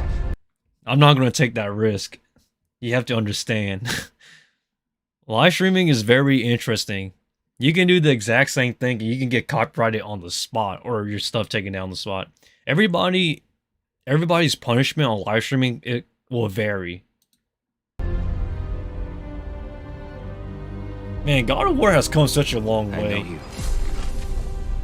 It is just God Killer. The Blades of Chaos. What is it you want from me? Is it a god of war you came to find? You don't really want war, do you, Kratos? All that blood on your hands? On your son's hands? Yeah, One Piece. I'll check that out too. You will not tell me. I can't talk about it, but I just need you to trust me. We follow your every whim. But you don't believe in any of it. And still I follow. Because all that matters is that you are safe. But that's not all that matters. Who's keeping you safe? I think our report not gonna lie. I need you to protect me. You do what you do, man. You sure about that? Pretender God! For the old father! Death can have me when it earns me. Kratos is such an awesome character.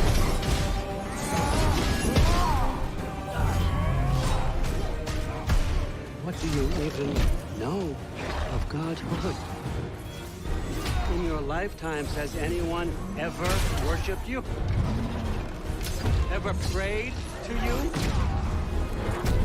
Can you even imagine that kind of love? No! You don't care about anything beyond yourself. Beyond the monster who kills without cause.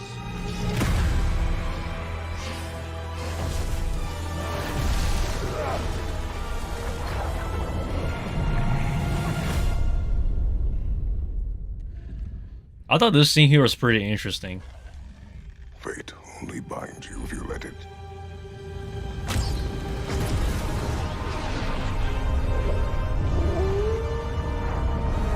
Man, that is interesting though. Do what is necessary. Like, not because it is written.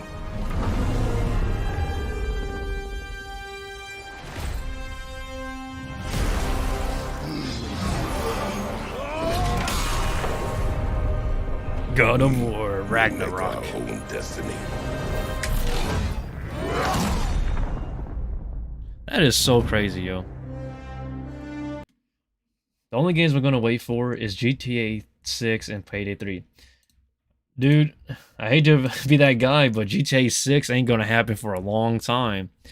It's like, I don't have anything against Rockstar Studios, but it feels like when it comes to the games they make, the only thing they have that they keep either remastering or, you know, releasing it on another console is either GTA 5 or Red Dead Redemption. Man, like, seriously, I even made a video, like, kind of mocking Rockstar because they're gonna bring GTA 5 no matter what. I don't know how much money they get off GTA 5 or GTA Online, but, man, it's crazy how they, like, GTA 5 came out 2013, I believe. And despite GTA 5 has so many hackers, that is so true, yo. Like, you can, like, logging into the servers and stuff and whatnot, it's just chaotic. I don't personally like Rockstar Studios because I feel like at this point they're just milking GTA, the GTA series and Red Dead Redemption. It's not okay. I don't hate those games, but I hate how Rockstar Studios tries to pretty much milk their customers out of money, and I think that's just not right. But that's just me personally, okay, guys? So don't take it personal. I'm not trying to say GTA 5 is bad. It's just a matter of, you know, gonna show my grandkids GTA 7. If only that happened, guys. I don't know, man. Rockstar Studios is at a very interesting place. They're kind of, how should I put it? They're kind of like between, they're at crossroads. That's the right word. Like, do they just milk GTA all the way through, or do they try to create something new? Because, hold up. Rockstar Studios.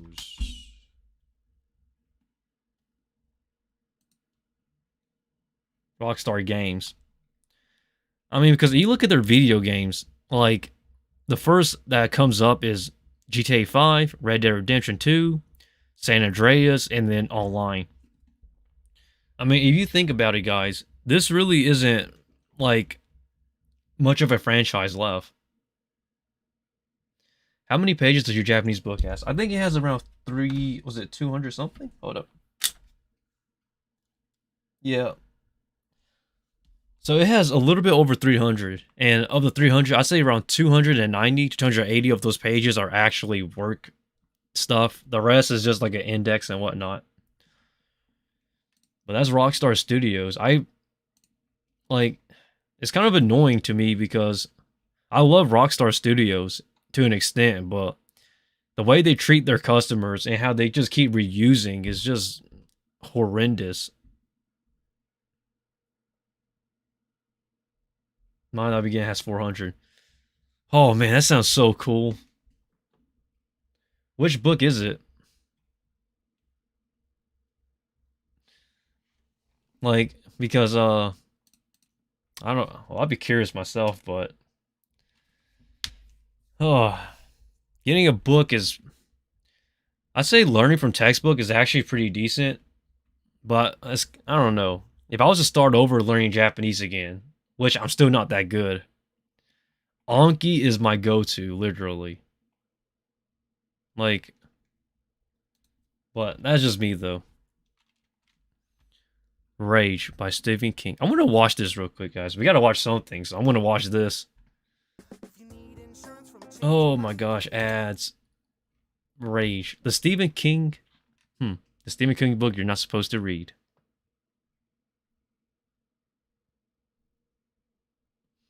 Cairo, Anatomy of the Scariest Scene Ever. I'll meet my teacher and start learning Japanese on Wednesday. Tell me how it goes, man. Since I've been reading literature, I've always found that there is no better way to convince someone to read a book than to preface the recommendation with a note on its having been banned upon its publication. Every book nowadays is literally these banned. Attempts at diverting the eyes of the public away from works such as Tropic of Cancer, Catcher in the Rye, or To Kill a Mockingbird, to name a few, just does the opposite. In fact, I swear, they ban every book nowadays. Next to these works and entices those intrigued enough to give them a read themselves. And those who do usually find the result to be anticlimactic anyway. You could see how the work could be considered dirty, maybe due to its content or language, maybe there was more profanity used than usual, but there was nothing really deserving. Sad reality. That is true. It's a sad reality. Any more corrupted than when you went into it. Which is what you could say for the vast majority of classic novels, just like the ones previously mentioned, currently filling up a famous books that were previously banned list. It's sad because all these books are pretty decent books. I know that a lot of people nowadays don't really read books because they have stuff like Audible and whatnot, but these stories are very unique. Now, I'm not saying they're good stories by any means, but they're different. I want to get a Stephen Hawking's book about time travel. I have heard he has one of those. I'm honestly interested. I'm not familiar with Stephen King's works. Not all of them. The ones I do know is Pet Sematary, It's obviously. What else? The one with Here's Johnny. I totally forgot what that one was called. I know a few of his works, but I'm not too familiar with Stephen King's. But these books are pretty good. To Kill a Mockingbird is actually a pretty good book.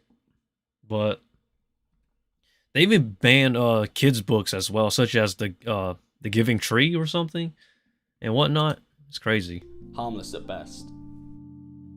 However, there was one such book, written by an author famously known for his disturbing and horrific tales that had been linked with real-life acts of violence to such an extent that the author in question pulled the book off of the shelves himself, and has kept them off until present day.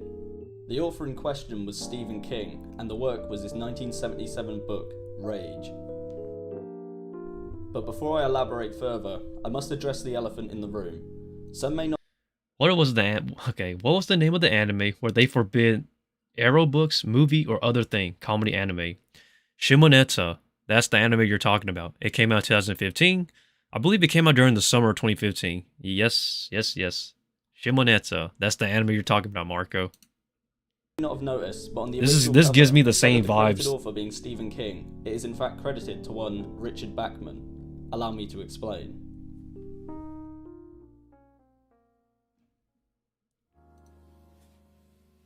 Richard Bachman.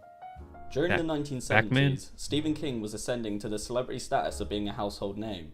With the release of Carrie, Salem's Lot, and The Shining, King had been writing bestsellers faster than... The Shining, that's what it was. The one about Johnny, right? And that is not hyperbole. It was genuinely the case for King. As any fan will know, King's work rate is incredibly high, and his consistency is rarely faltered throughout his career. He typically writes at least 6 pages a day.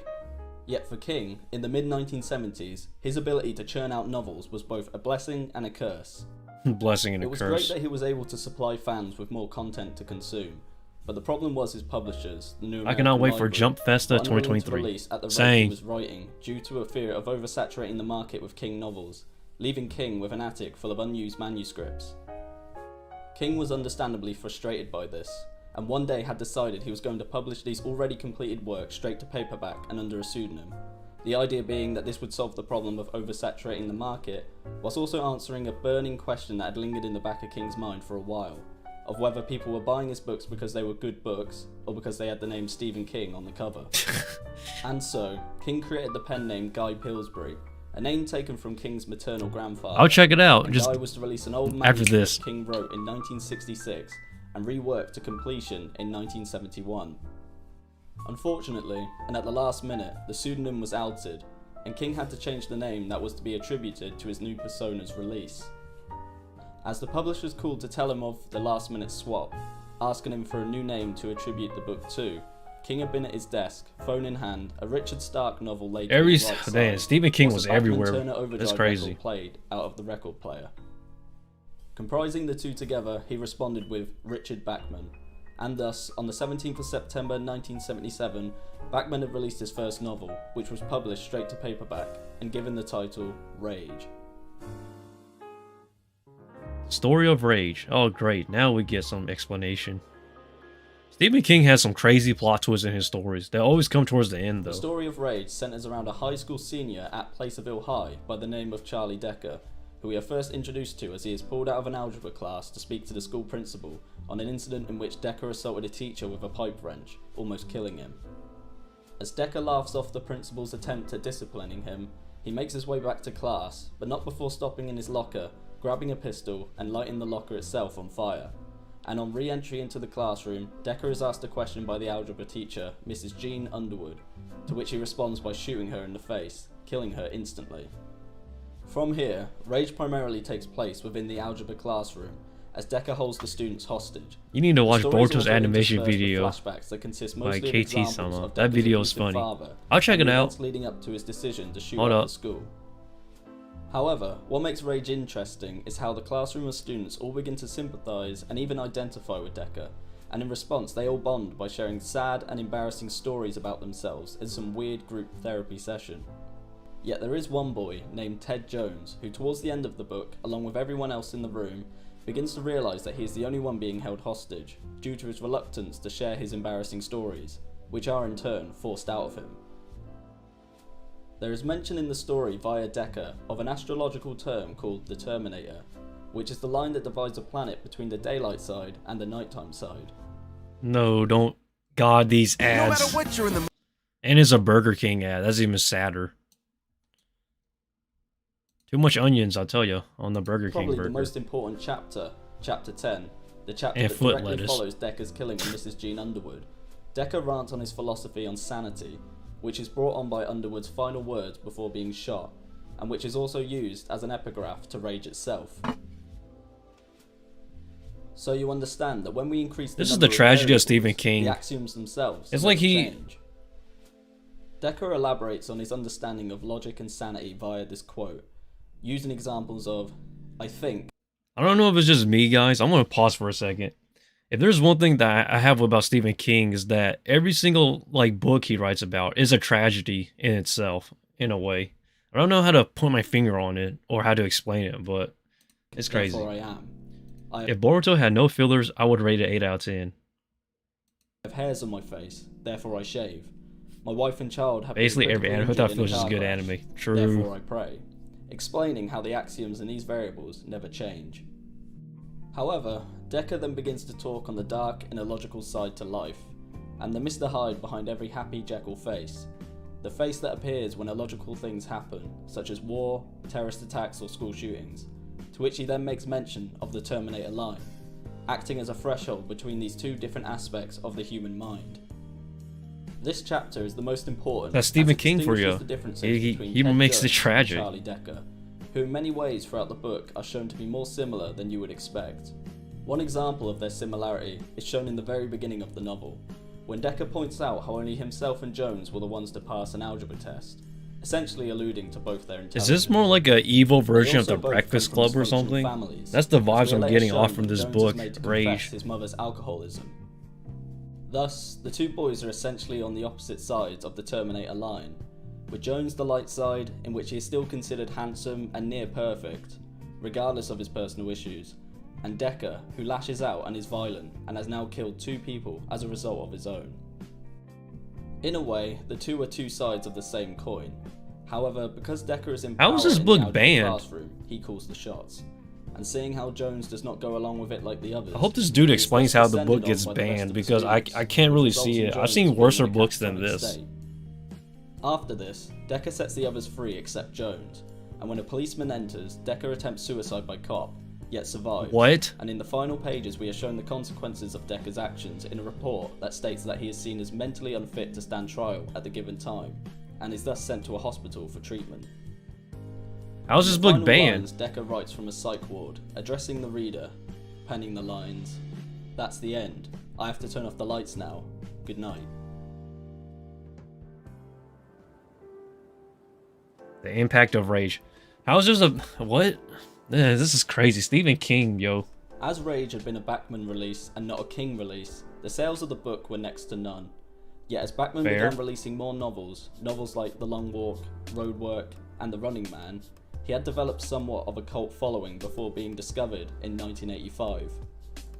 And once he was discovered for who he really was, people were eager to begin reading these new King novels that had been under their noses for the last 8 years. The Bachman And that is books. when the incidents began to happen. There was something about Rage that identified with angsty high school students during the time, and it did not take long until Charlie Decker's fictional takeover of Placerville High had manifested itself onto the real world. Oh, okay, that's why he's banned. Okay, makes The sense, first I incident guess. occurred in April 1988 when a San Gabriel, Californian high school student called Joe Cox took students in his English class hostage with a Korean-made .223 assault rifle, whilst declaring, "Urban terrorism is fun." Luckily, What? he was rushed by a class Oh my in the god, South this guy before is killing sad. anyone. Jeffrey, you're a sad Next, dude, my on man. September 8th, Just turn yourself in. 1989, Dustin L. Pierce, senior at Jackson County High School in McKee, Kentucky, took 2 handguns and a shotgun into his history class and took the class hostage for 9 hours before releasing everyone. 7 years later, on February 2nd, 1996, Barry Lukatis, a student at Frontier Middle Cox School in skulls. Moses Lake, Washington, entered his algebra class, shot 2 students, killing 2 and wounding another. I'll be honest, guys. It's kind of, I don't understand why they would ban the book now, because I feel like some people get so deluded with the fact that a book, it's a book. I understand that it has bad influences, but like, you shouldn't take it to the extreme like these people. These people are just sad. Before fatally shooting the teacher and stating, "This sure beats algebra, doesn't it?"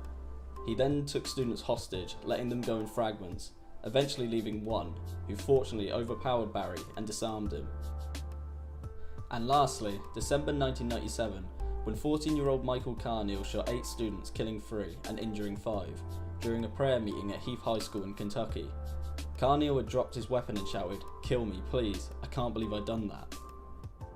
King had only heard of the latter 2 incidents by the late 90s, but at that point it was enough to pull Rage off of the shelves, as all 4 examples, once they had been investigated, That's understandable why they would later ban find this out in book regard to the actually former now. 2, had been connected to But at the same Rage time, in these one people way are or really another. delusional.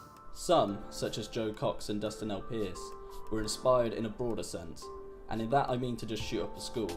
Yet the second to last example... Guys, if your school ever gets shot up, my advice is to run. Or to take cover, but don't stay in the opening. It's not good. Trust me. I survived a school shooting before, I'll tell you that. It's not a beautiful thing. It is scary as changes your life, I'll tell you that. Barry Lukatis had parroted Decker in many ways during his shooting spree. Regardless, all 4 had been found to have Rage either in their locker or at home, and that was what sealed the deal for King. Yet King did not take any personal responsibility for the shootings. You can't. As he would later elaborate on in his 2012 essay Guns, in which he dedicates a portion of it to Rage. the incidents connected with it, and its subsequent removal. In this portion, King explains how the main incidents stem from neglect and or abuse from the parents of these kids who committed these acts, not his book. Yet he does show a responsibility for his work and its potential impact on the youth, in which he perfectly articulates in this quote: "My book did not break Cox, Pierce, Carneal, or Lukaitis, or turn them into killers. They found something in my book that spoke to them because they were already broken. Yet I did see rage as a possible accelerant, which is why I pulled it from sale. You don't leave a can of gasoline where a boy with firebug tendencies can lay hands on it." That is, man, that is some crazy stuff. Close these ads out. I'll be honest, I'm not the biggest fan of Stephen King, but I understand why this book was banned. But at the same time, you have to question whether it's the boys that are mentally not well, or if it's the actual book. Of Richard Bachman, and how he was eventually found out to be King. It all began in 1985 when a man called Steve Brown, then a bookstore clerk in Washington DC, who was also a huge King fanatic, had begun reading Thinner. What Brown had noticed about Thinner was that it had strayed away from Bachman's previous This is very dark, I'm telling you. novels, and had adopted the horror genre, evidently raising flags to those familiar with King's usual work. Being the fanatic that Brown was, and now suspicious of the Richard Bachman name, Brown went to the Library of Congress, where he found King's name registered to Bachman's first release, that being Rage. Now fully convinced of his suspicions, Brown wrote to Kirby McCauley, King's agent, stating what he had found, yet without any intention of exposing his findings to the public. It was more of a way to let them know he knew, and had irrefutable evidence. Yeah, he knew. He's just not going to say anything. The Bachman story was, at this point, becoming unravelled anyway, with multiple questionings by journalists to the New American Library over the authenticity of the author's existence. It was a shame Bachman's life had to be cut so short, as King himself felt as if his original purpose, other than the issue with oversaturating the market, which was to answer the question of whether people were buying King's books for his talent. When it comes to the horror genre, Stephen King's books are everywhere. And even so, now, with the still. house of It's cards crazy. beginning to wobble and likely to fall anytime soon, King rung Brown's workplace, opening up the conversation by saying, "Steve Brown, this is Steve King. Okay, you know I'm Bachman. I know I'm Bachman. What are we going to do about it? Let's talk." Over the course of the phone call, the two began chatting, and after a while King began suggesting he give Brown an interview that he could use in order to write up an article about the story of the Bachman pseudonym, and how he was the one to uncover the truth.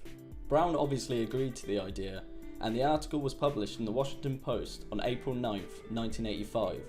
The title read, "Stephen King, Shining Through," and it began with the lines, "Novelist Richard Bachman died of exposure earlier this year, and I helped him." What? That is such an ironic way to end a video. Excuse myself, guys. What do we watch now, guys? That's right. The Shonen Jump Festa. When? Hold up. When is that? I'm not too certain. Hold up.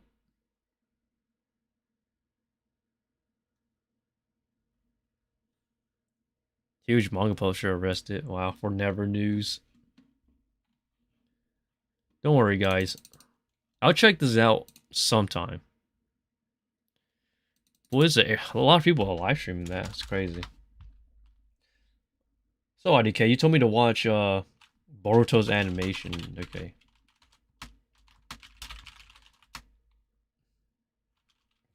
KT-sama?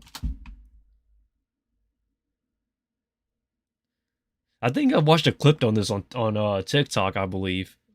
Hold up, I gotta see this. I gotta see this myself before I actually say. I'm sorry, y'all. I just gotta say this real quick, okay? Boruto fans are in the trenches right now, okay? They have to be fighting back their tears when they saw this episode, bro. There is no way that they produced this episode, dropped it publicly, and said this was okay, bro. They should have left this in the. I'm still waiting for Boruto Shippuden.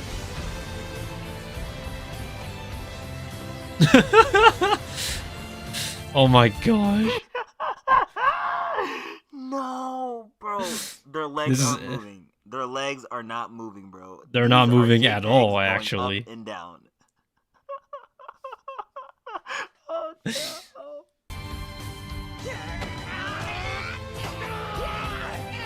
They don't even have enough money to show the actual fighting. I don't think it matters if you missed out on it, guys. I'm telling you. Y'all, it doesn't even look like it's touching his face.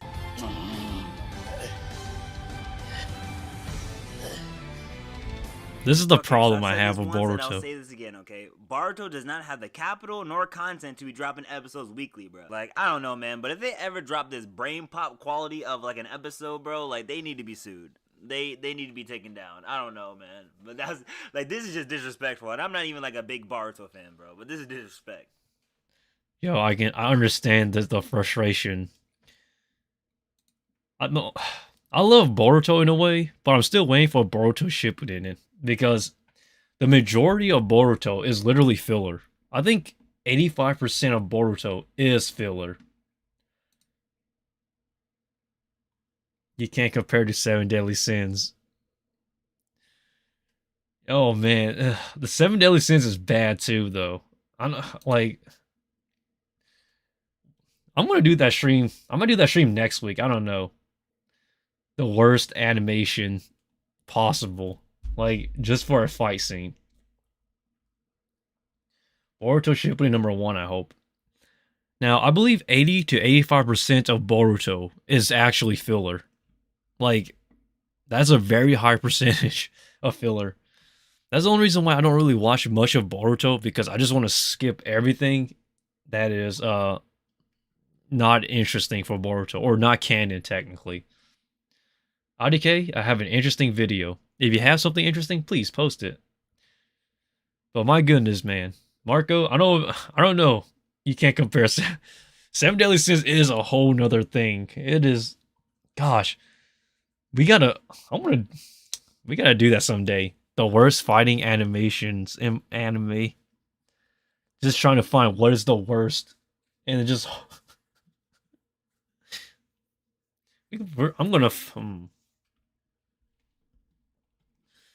The moment that happens, I'll be laughing though. But yeah, you have anything you want to watch, please feel free to recommend it. The Strange Case of Yuka Takaoka. Hold up.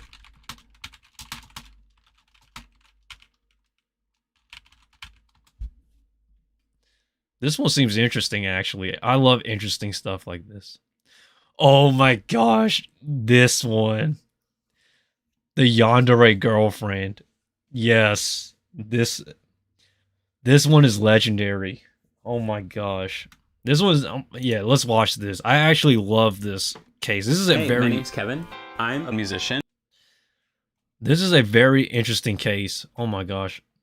So for those who are unaware of who this person is, this individual is a literal yandere. Like, she went to jail, I believe, because she tried. Well, I don't want to spoil it too much, guys, but this individual is what I call craze. She was a sweet, soft-spoken young woman. Nobody would have expected her to do what she did. My name is Adrian, and welcome back to another espresso case by Coffee House Crime. Lesson known solved and unsolved. Okay, I have a lot to say about this before we go in, but like, we're just gonna watch. We're just gonna watch. Now this case is a bizarre one, not the type I'd usually cover.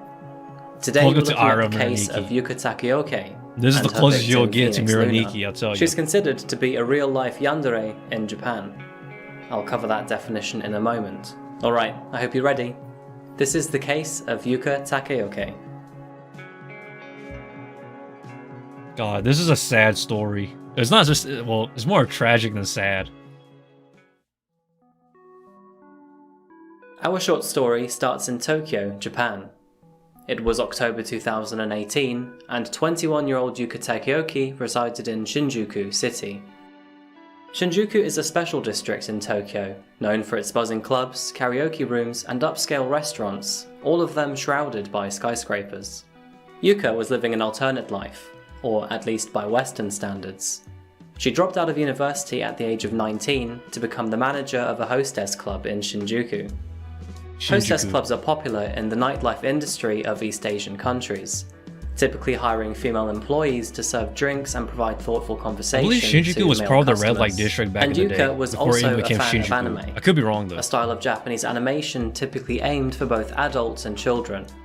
She was so much of a fan, in fact, that she would often post pictures of herself dressing up and That's cosplaying cosplay, yeah. as some of her favourite characters on her Twitter and Instagram I'll never pages, forget the still story up to because this it date. was on 4chan. She was a quietly shy individual, the type of person who initially wouldn't say much, but grew confidence the more she knew you.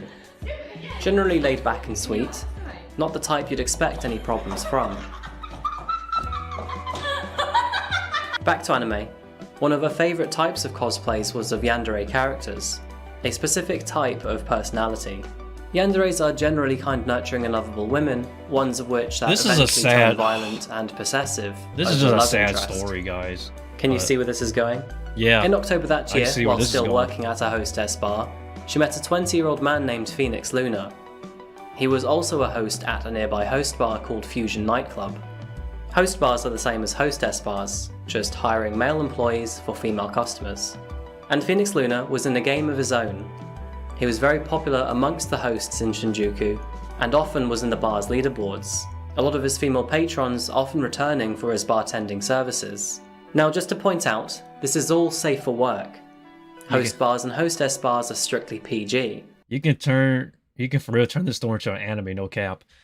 This is a this can be an anime. I'll be honest, I feel like what she did was wrong, but at the same time, it's kind of his fault, the host, that guy's fault. In a way, so... At least officially. It's crazy. Other than having things in common, Yuka and Phoenix were in the same industry. They understood each other well from a professional point of view. And with their late night work schedules matching, it meant that they had a lot of time out of working hours to connect as friends. It was due to these reasons over the following weeks and months that the two grew closer to each other, and eventually started dating. The relationship wasn't all fine and dandy though. Although their matching hours gave them more time to see each other, it also created some tension between the two. With Yuka and Phoenix both working in the same industry, one designed to generate money through flirting, it posed and bared a risk for the Green Devil: jealousy. And oh boy, did that work for Yuka. Over the following months, she grew more and more possessive over him, often monitoring his whereabouts and even checking on his phone when he wasn't looking. She grew so ever increasingly jealous over Phoenix that eventually she outright bought his services from the bar, paying over $9,000 a month just so he wouldn't see any other women. A little bit strange, don't you think? See, this is where everything crumbles. She was too obsessive, but this guy was way too free. Like, that is a recipe for like literal disaster. And the thing about relationships, guys, for those who have no dating experience, luckily I do, but the thing is that you kind of have to give and take. It can't just go one way or the other. And both of these were pulling in both directions. This is they should have just called it off, honestly. But my gosh, you'll see how bad this gets. Fast forward, and it is now May the 23rd, 2019, a few months after the two had started dating. Things were going pretty well for the two, and despite a few tensions here and there, the two were happy. Yuka was still managing the hostess bar, and business was solid. She'd taken a couple days off of work to sort some things out in the apartment. She'd asked Phoenix to drop by her house to help with some DIY, in which he agreed. He'd arrived at her home much later than expected though. It was a very long shift at the bar that night, and when he got in he was exhausted. He asked Yuka if he could run himself a bath to relax, in which she agreed. One he got into, and then fell asleep in. During that time though, Yuka had once again snooped through her boyfriend's phone. And this is where he gets caught in 4K, and this is when everything goes down the gutter. While doing so, she found a few photos of him with another woman. She didn't know who she was, and it couldn't be a client because she'd bought him out. This discovery enraged Yuka. She'd noticed for the last couple days that he'd been distant with her. She put that together with these photos and took it as evidence that he was cheating on her. So how would you confront your partner if you were suspicious over a picture? Discuss any problems in the relationship? Ask if everything's okay? Not for Yuka. That's not how she rolled. After waking up in the bath, oh boy, Phoenix put on some underwear. And this is when it He then happens. crept into the bedroom and slid into the bed, trying not to wake Yuka, who was supposedly already asleep. And because he was so already exhausted from all of his shifts the last few days, he passed out pretty much immediately. Some time had passed when all of a sudden Phoenix felt an uncomfortable feeling coming from his stomach. Oh god, He looked down, and that's when he saw a knife lodged into his abdomen. Waking up in surprise and terror, he looked back up to see Yuka arched over him. Is this real? Am I dreaming? He thought. Running on pure adrenaline, he shoved her off the bed and ran out the room. Yuka chased Phoenix, grabbing him as he left the front door. Him being taller though, he was stronger and pushed her away as he reached the elevator. By now, Phoenix was losing a lot of blood. The elevator door was closing, and it was heading towards the ground floor. And as the elevator door opened up to the lobby, he lunged forward, almost to safety, and then lost consciousness. Yuka had caught up with Phoenix. He lay collapsed on the floor of the hotel lobby, blood pooling around his body. Oh god. By now, passers-by had noticed the horrific scene unfolding, and the police, they'd called them immediately. And then she got Yuka, arrested. She wouldn't leave his side. She just sat there next to his body, and people were too scared to get close to them in case she did something back. And the following picture is what has made this case notorious. When they got there, police found Yuka sat next to his body, drenched in his blood, casually smoking a cigarette while on the phone to her friend. In the time it had taken police to get there, she'd also written a letter with his blood. Boy, that is some scary stuff, saying, I'll tell I love you over and over and over again. Tokyo Metropolitan Police apprehended Yuka immediately. They would find the letter that she wrote along with the knife she'd used to stab Phoenix in her apartment. When the officer had asked her why she did it, she replied with, I was sad and seeking to die. I thought that if I kill him, I could be with him. I thought that expressions such as I like you, sorry guys, like I find that to be you, so funny, would become reality if we both died. Numerous witnesses watched as police escorted Yuka into the back of their vehicle, and when she got in there, she was smiling. And as for the victim, Phoenix Luna, he was still alive. He's still but only alive. barely. Following the speed in Yeah. which police and paramedics had got to the apartments, he had not yet passed from his injuries. He was transported to a local hospital where he remained in critical condition, with only a 20% chance to survive. But on July the 1st, an entire month after he was stabbed in the abdomen, to everyone's surprise, He's Phoenix survived. Luna was alive and recovering. He tweeted friends and fans to say, sorry, I'm alive and back, before adding, since I was stabbed in the liver, I can't drink. Being a survivor of a horrific experience, Phoenix agreed to attending a local interview, and in that interview he refused to show any hate towards Yuka. When asked, he said that I do not hold a grudge. He even pleaded with the judge to reduce her sentence. On Thursday the 5th of December 2019, the presiding judge sentenced Yuka to 3 years and 6 months for attempted murder. Did I get that right? Yep, 3 years and 6 months. On Thursday the 5th of December 2019, the presiding judge handed Yuka a prison term of 3 years and 6 months for attempted murder. Yuka and Phoenix previously had made a court settlement for her to pay him 5 million yen, the equivalent of $47,000 as a means to reduce her time behind bars. This is the crazy At her hearing, thing, though. The court judge declared, if possible, I want people to be able to lead a normal life rather than paying for their sins. And the story doesn't end there. Following Yuka's attempted murder and imprisonment, she grew an entire online community of fans, most of which are invested in anime culture that possess a deep admiration for her, hailing her as if she were a real-life yandere. Her fans believed that she didn't need to be condemned for her actions, only rehabilitated. She even had a GoFundMe-style campaign raised for her, and while the campaign was shut down, at the time she was receiving over $3,800 from 69 contributors, almost the amount needed to get her out of prison. Following Yuka's crime of attempted murder, she is now scheduled to be released from prison in May 2023. So next year. Okay. What I find so interesting about this case was that this is a really recent case. And the part that I find so intriguing was that I remembered the day it happened too. So I've told, where do I start? I said this on my stream before. I used to be an internet power user, if you know what that means. So I was on Reddit, 4chan, I was everywhere technically back in the day. well, I don't want to go into depth because I don't want to get into trouble with those guys again. But and I remember when somebody approached us. Where is it? This GoFundMe here. Like I remember like someone said, "Hey, we should go donate or support this and whatnot." Man, and this is, but the question nobody's asking that I still wonder is, did he actually cheat? And like, who's this other chick on the phone? The pictures, like, I find it to be so interesting. But in my honest opinion, I think what he tried to do for her was a good thing, but I personally think that these two should not be dating each other. This is a recipe for, like, this is a clear recipe for disaster.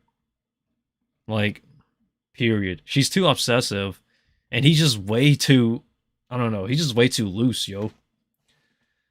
So, they both need to give. May 2023 will give us answers, I hope. I'll tell you this, though. The moment she gets out of jail, she's going to have the biggest fan base of all time. But I don't think for a second anyone is going to hire this individual for a job because she has a criminal history now. So essentially, she's going to need to find a way to make money somehow. She should do live streaming. I guarantee you, if she like became a VTuber, I think her career will actually take off. But as for getting a regular job like everybody else, that's not happening. In Japan, if you have a criminal record, you're not going to get a job as easily, or you might not get a job at all. And it's crazy too, because the details are cut out, but she clearly stabbed him while he was in his underwear. So he was, so imagine a guy. She has a lot of fans now, so no problem. Yeah, she has no problems, but like, this is surprising to me though. So imagine you're Japan and you see a guy running, bleeding to death in his underwear, and some crazy chick just chasing after him. Like, this is the most anime you can get. She's not like the worst person, the worst looking person, but my God, her personality is abysmal. Don't let this yandere trope fool you guys, because realistically, if you ever dated before, I personally would not date someone like this. And if I did, I'm going to have to forfeit a lot of stuff. I'm going to read the comments real quick. She's an example of how being good looking can make your crimes and actions excusable. Fine by Manny. Phoenix deserved the fans. The man chose to forgive the woman who literally stabbed him. This world is so sick and loves to idolize absolute psychopaths. Kind of agree with this. But I feel like no one's answering the question I had, though. Did he cheat? That's the mystery.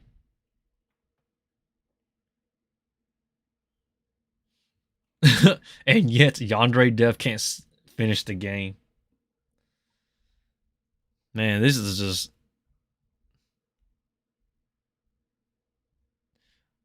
Whoa, I've never seen this one before, guys. Hold up.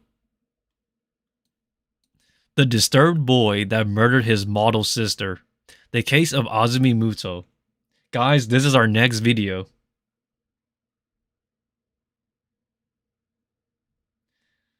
I think yandere people aren't really evil. You just need to find a way to raise them, if that makes sense. You don't... I'll be honest, man. The one word that can literally describe yandere is obsessive. Like, that is the right word to use. But let's watch this video, though. And we get an ad, obviously. White Claw. White Claw is not a bad drink. There's only like 5 to 8% alcohol, I believe. And expectations run deep within a family. And although these two things are often meant in good faith, alright guys, let's watch this. On children can sometimes hold dire consequences. But in January of 2007, a gruesome discovery would shock the residents of Shibuya and those further afar. And as the case's details unfolded, many were left with disgust. Good morning, good afternoon, or good evening, folks. My name is Adrian, and welcome back to another video by Coffee House Crime. Today we're looking at the case of Azumi Muto. This video pulls us back to Japan, and this story in particular shocked many people across the nation. But what exactly happened to Azumi and Yukimoto? And of course, just to let you know that I post solved, unsolved, and strange cases here weekly. So if that's your kind of thing, please consider subscribing to Coffee House Crime. Season 2 so please, anime right grab now. yourself a coffee, Maybe. pull up a seat, and sit back. Alright, guys. This is the case of Azumi Muto. Azumi Muto. This sounds very interesting. I have not seen this before, by the way. This is my first time watching this, so let's go. Ohayo gozaimasu. Welcome back to the Ohayo beautiful, vibrant gozaimasu. country of Japan, folks. Famous for Mount Fuji, cherry blossoms, and its many Inari shrines, Japan is a country that is full of many breathtaking sights. And blending quaint True, traditionalism with modern elegance, the country does very well to offer the best of both worlds. Today we're travelling to the ever-sprawling megacity of Tokyo, which is very easily one of Yeah, the brightest, busiest, and most vibrant of Yep, cities always on the Tokyo, planet. man. Tokyo. Tokyo is full to the brim of things to do. From jaw-dropping visual exhibitions from Team Lab, through to magnificent Japanese temples, you're exposed to a wide variety of activities that this city has to offer. And when it comes to foods, it gets even better. From luxurious rooftop bars down to small restaurants tucked away in quaint side streets, you will forever find new ways to indulge Tokyo yourself. has, like, everything. Now, It's one of crazy. the most famous and busiest districts in Tokyo is the ever-popular area of Shibuya. It is so busy, in fact, that it's home to the two busiest train stations in the world. And of course, I'm talking about Shinjuku and Shibuya. Shinjuku Station alone can see a whopping 3.6 million passengers a day. And Shibuya itself is well known Impressive. for being the busiest crossing in the world. It also offers fantastic shopping at Shibuya 109, and is a common meeting spot. 109 beside is so the statue of the expensive. ever-loyal Like, Hachiman. literally, a lot of the stuff there is Although expensive. Tokyo is a vast megacity that is home to a staggering 11% of Japan's population, it makes use of its excellent rail services and advanced technological status to keep air pollution well below its recommended threshold. And of course, that's a great offset for the environment. And with the environment in mind, chipping in with today's sponsor, I wanted to ask you what you do with your life to be more environmentally sustainable. I'm gonna let this ad For ride. me, one of those changes has been swapping out typical bathroom products for more sustainable options. Like Turn down the volume a little bit for So, these ads. What can I say about native? Japan is very interesting, though. So for those who don't know, in Shibuya, there's a mall called 109, and everything there, well, not everything, but a lot of stuff there is expensive. I don't know how people in Japan, in Tokyo specifically, can afford clothes, man. Stuff there is expensive. So I had a friend who actually went to Tokyo, and he went to Shibuya 109, which 109 is the mall, obviously. Like a shirt there was literally like, was it 8,000 yen? So it's approximately like 60 something, like around 60 US dollars to 70 US dollars for a regular size shirt. Like, it's a, it's like a lavender color shirt. It was just so expensive, yo. If you go to Tokyo, bring a lot of money, because you're gonna be broke. I'm so surprised how how my friend could literally afford clothes in Japan. But if you use my link and code COFFEEHOUSE, you get them. Japan's buildings look 100 years more modern than ours. Depends on where you live. And to add to this, you will also get. So Tokyo is, I think Tokyo's population is like 30 million people. I don't remember, but Tokyo is basically the American New York, if you get what I'm saying. It is here, tucked away in the back streets of Shibuya, that we find the Muto Dental Clinic, a small family-run business owned by, you guessed it, the Muto family. The youngest of this prestigious family was 20-year-old Azumi Muto. Born on June 13th, 1986, Azumi had two older brothers, with the youngest of the two being 21-year-old Yuki Muto. Both of their parents and their parents before them were dentists or health professionals of some kind. And in true Japanese fashion, the family expected Azumi and her siblings to follow in their footsteps. That's Wishing horrible. for their children. I think this is the one thing that really kills Japanese culture, like in modern times, is forcing kids to inherit traditions. Bro, my city has like 1 million people max. Well, everybody's city's different, I guess. Because trust me, I'm an Asian person, and the last thing I would want to do as an Asian and as you guys is to force my kids into something they don't want to do. to eventually take over the family health clinic. It's obvious that they would then want it to be passed on to their future grandchildren too. Oh my god. Azumi's eldest brother, who remains unnamed, was already following in his parents' footsteps. He studied hard That's fair. and managed to achieve top grades at Nihon University. This, of course, made his parents extremely proud. Now, if his younger siblings could follow suit, they would simply be over the moon. Alongside their dental business, the Muto family also owned a number of real estate properties for rent, some of which they gave to their children to manage and direct. So, as you can probably tell, the family were very affluent, and none of the children would have to worry about money for the rest of their lives. Unless, of course, they were cut off. But let's not get ahead of ourselves here, as that was never going to happen in a professional and civilized family. Right? Well, that's what Azumi's and Yuki's parents also thought. You see, Yuki wasn't the brightest crayon in the box. He had started to academically fall behind his classmates. So, in order to improve his grades, they enrolled him into a nearby prep school. But he still struggled to get high enough grades to qualify to apply for university, or even to qualify for graduating high school. And as for their daughter Azumi, her passion was never really in dentistry. She hated the fate that her parents expected her to follow. And in Japan, this expectation to follow family tradition can be a very heavy burden on children. It's a rather systemic problem, and this expectation of young people is so prevalent that it severely affects the young population's mental health.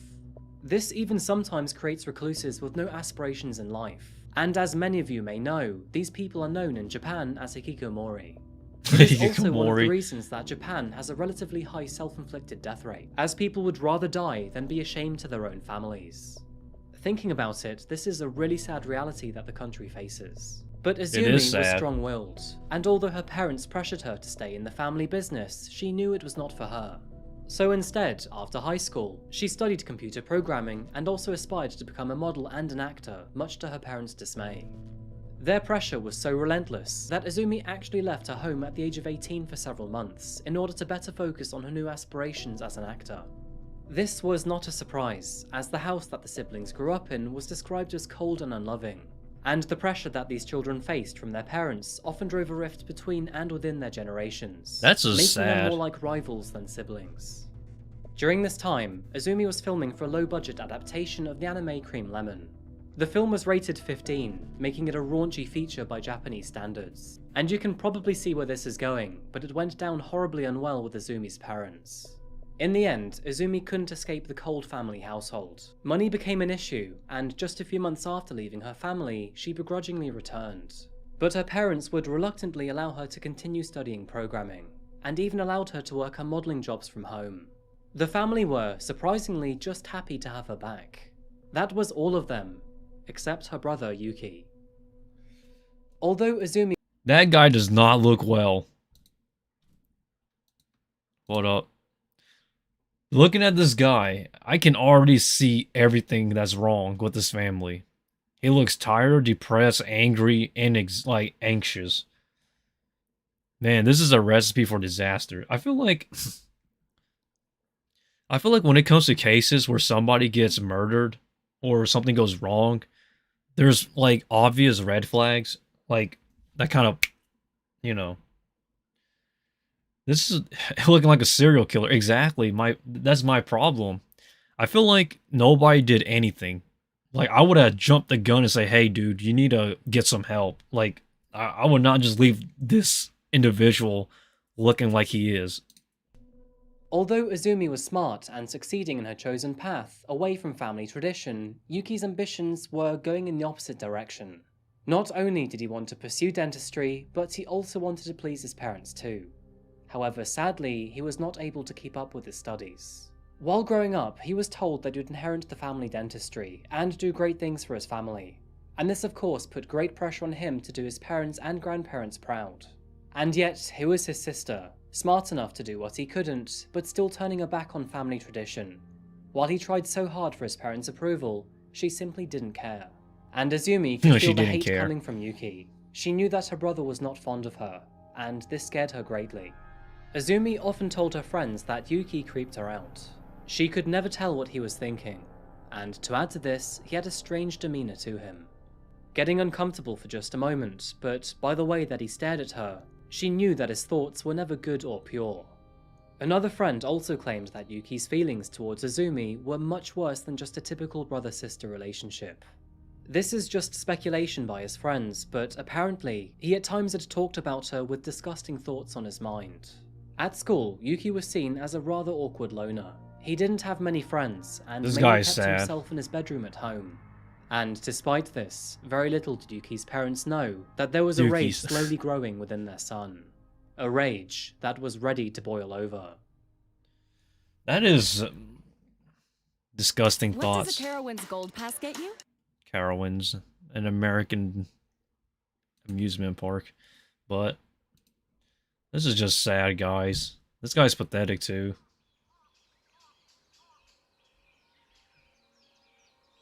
What happens December now? 30th, 2006.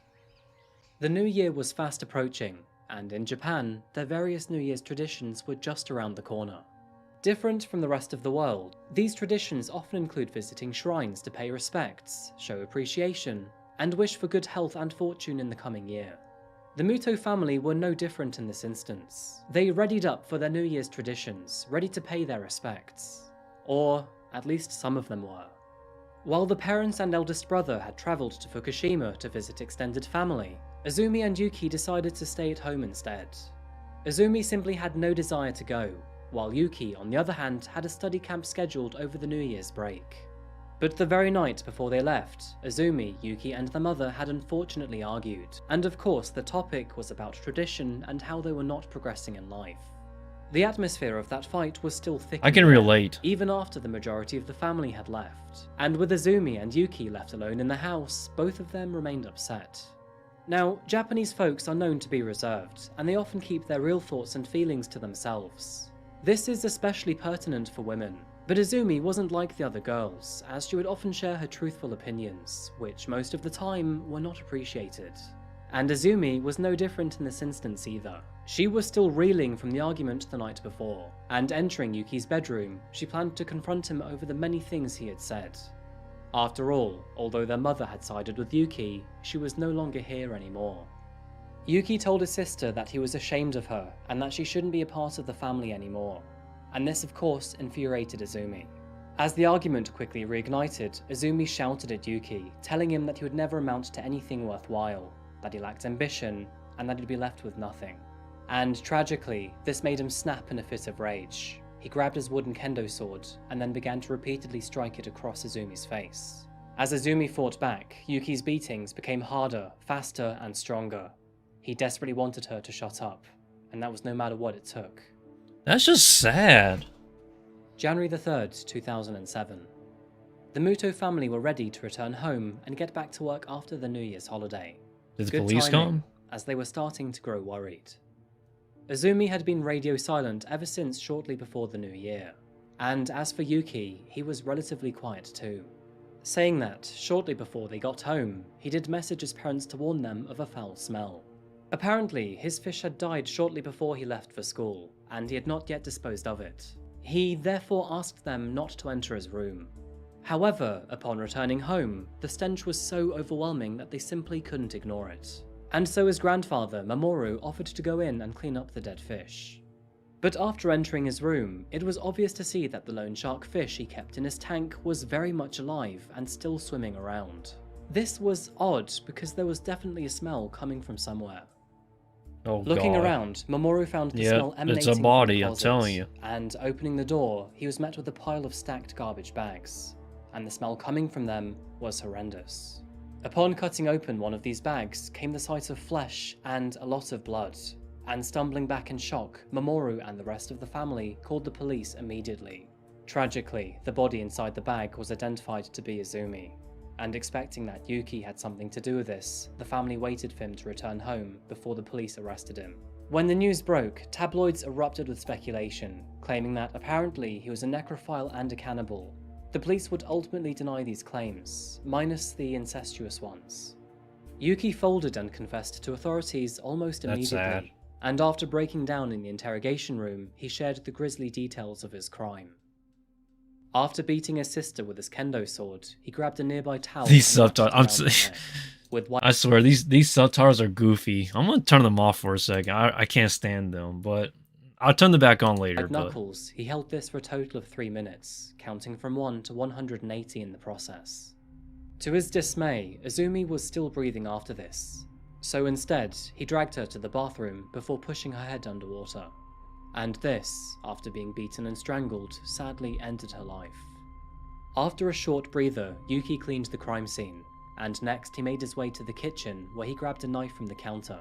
He then collected a saw and returned to the bathroom, and there he removed his sister's clothes and began to dismember her body. Yuki left almost nothing intact, and horrifyingly, he would even take the knife to his sister's most intimate areas. After removing these parts from her body, he then put these disgusting. into a garbage bag, where he then took the bag to the kitchen and ran it through the garbage disposal. Yuki then bagged the rest of her body into heavy-duty garbage bags, where he then stored them in his own bedroom cabinet, under the fish tank, and even in his sister's bedroom. Since most Japanese bathrooms are essentially wet rooms, Yuki was able to effectively clean the entire scene with ease, simply taking the shower's head to the walls and floor. After he was satisfied with his cleaning, he then packed his bags full of clothes and study gear, ready to go to a study camp later that day. After this, he then added a pair of his sister's panties into his own bag, and after leaving the house, her remains were left in the property undiscovered for several days. Yuki's defense tried to prove that Yuki was not mentally capable of understanding his crime, and could not tell the difference between right and wrong. After being examined by a psychiatrist, he was found not to be mentally stable during the time he had murdered his sister. Specialists would argue that he had diminished capacity prior to the crime, and he was criminally insane during the moments he was mutilating her body. Needless to say, his defense insisted that due to this, he should not be held legally responsible for his actions. But prosecutors denied this motion, and believed that the bad blood between them was a strong did he go to motive jail or kill no? Izumi. Yuki was therefore charged with the murder of Izumi Muto, and further was charged for the desecration of a corpse. Fast forward a little over 1 year, and in May of 2008, Yuki Muto was found guilty of the murder. For all of this, he was given a grand total of only 8 years in prison. He was Only acquitted 8 of the years? desecration charge on the grounds that he had diminished mental responsibility. This was despite Yuki giving a perfect account of what exactly happened leading up to his crime, and he further showed that he had a clear memory of the murder and knew exactly what he was doing. So fortunately, the Tokyo High Court found this to be reason enough to retract his initial sentencing. They changed his guilty verdict to that of murder and desecration, changing his sentence from 8 years to 12, which, if you ask me, is still a very lenient sentence. Way too low. Now, I often say this while covering Japanese true crime, but Japan in general tends to be a very safe place to live. Saying that, all stories from here tend to be wild. And here's another reason why. During his trial, Yuki's parents bought the best lawyers that money could buy. And surprisingly, this was for his defense, as they accepted his horrific actions. During this trial, they also described how often Izumi insulted her brother, how quiet and kind he was, and how much he disappointed them. And I feel that pretty much sums up Izumi's parents. Despite her being murdered and dismembered in her very own home, they turned their backs on her in court. Yuki Muto was due for release in the year 2021, which means that he's out there walking the streets of Tokyo as I speak right now. Oh And my in the god. meanwhile, Izumi lost her life. The Muto family were torn apart due to Yuki's seemingly impulsive actions. And although Yuki wanted to follow family traditions, he ironically removed the possibility for both Izumi and himself. Izumi never wanted to pave her way forward in the family business, but those who were supposed to love her unconditionally resented her for it, and eventually, she was cruelly murdered for this positive trait. In Japan, there is an immense pressure to honor your family, and this expectation can be unbearable for many. So it does beg the question, if there wasn't so much negative reinforcement from their parents, would Yuki have killed his sister? Or Yeah, see ya, Marco. If you had to go, by all means, please. Sadly, we will never know. So I See ya. think that pretty much wraps up today's case, folks. Thank you so much for watching another video today by Coffee House Crime. If you found this case interesting, or you learned something new... This is a sad case, man. He's out and about walking after committing murder. I think he should have gotten life in prison, but that's just me. Yeah, but see ya, Marco, though. If you had to go, then please, by all means. That is a sad case.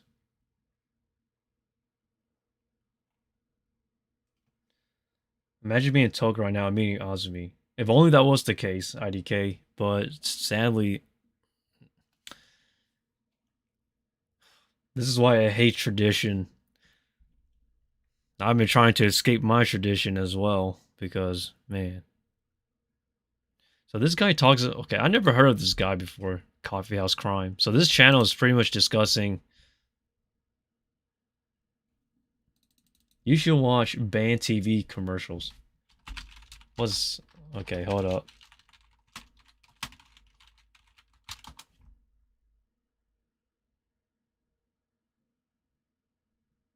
What am I looking at? I don't know which one.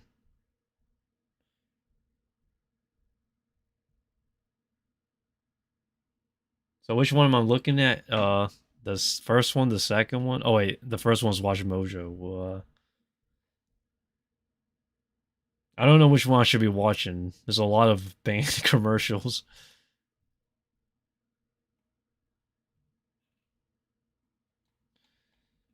I don't know which one to watch.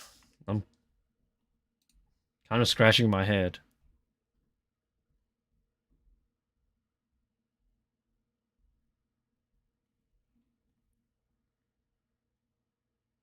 Let me see, actually. Take your time, man. I don't know what I'm looking at. Tell you what.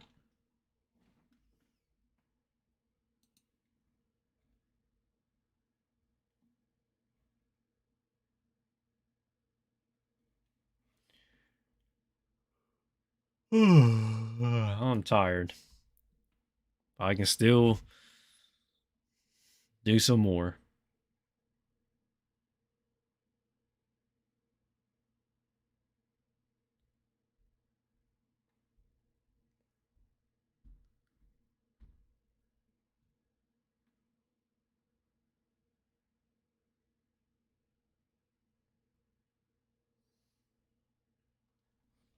Creepy. Okay, hold up. Creepy banned TV commercials.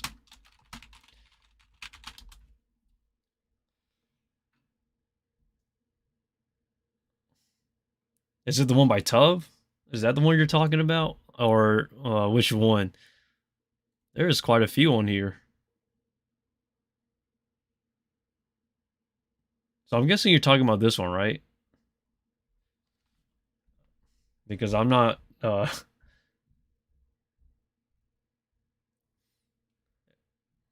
go on. Alright, first one it is. Let's go. Ted Budd's family business bankrupted their seat. Gosh, I hate these political ads.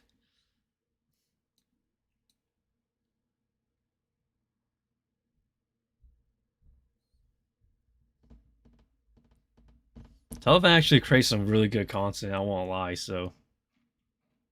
Another ad, oh my gosh.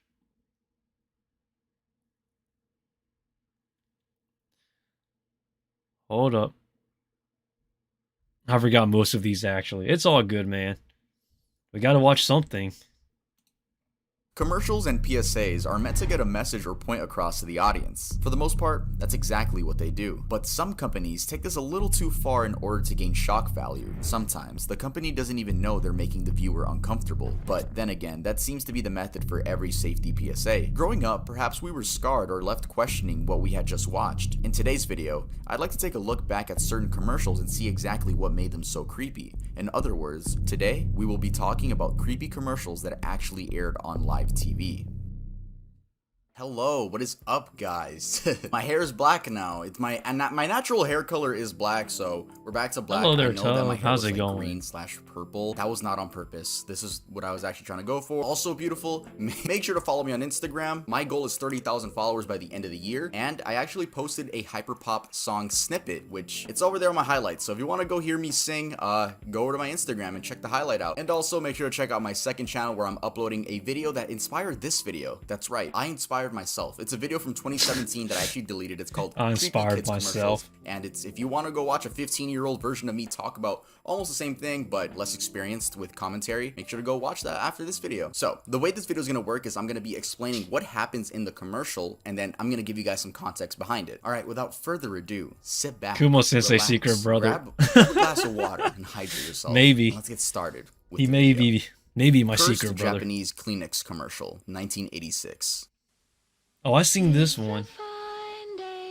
The infamous Kleenex commercial depicts a woman and a baby sitting on a bed of straw with a dark red background. The woman wears a long white dress and looks perfectly normal. The baby, however, has been painted the same red as the background and wears a green wig with a horn sticking out of the top. The baby keeps their arms crossed and seems disinterested when the woman pulls This one a actually tissue is from the interesting. box. I watched this She one. then I lets it was float away in the wind. A high searching up voice sings along creepypasta to an stuff eerie long tune in the ago. background. This commercial was super difficult to find information on, but I did find some articles. But what I'm about to read, take it with a grain of salt. They claimed that many Japanese viewers complained about the ad being too disturbing, which led to Kleenex taking it off the air. There's also rumors that anyone who watches this commercial is automatically cursed, so yeah, it does look like from the dark everyone web, that but watched this video. I really hope you guys don't believe in video curses. That's so stupid. Yeah. There was also another rumor that the entire cast shortly died after the filming That's not really of true. the commercial, which The actress is still alive, the actually. actress is still alive and well and is named Kiko Matsuzaka. As for the rest of the crew, well, honestly, Exactly. they'd probably be dead by now. I mean, the commercial is pretty old, but I doubt it's because they were cursed. This the is song not a- played in yeah. the commercial is "It's a Fine Day" by Jane, and is actually a really good song. I love the singer's vocals, and the music video / song are about women becoming widows due to their husbands dying in the war. I looked it up on Spotify and found a bunch of club remixes. Yo, I'm not gonna lie, those are Club really good as remixes. well.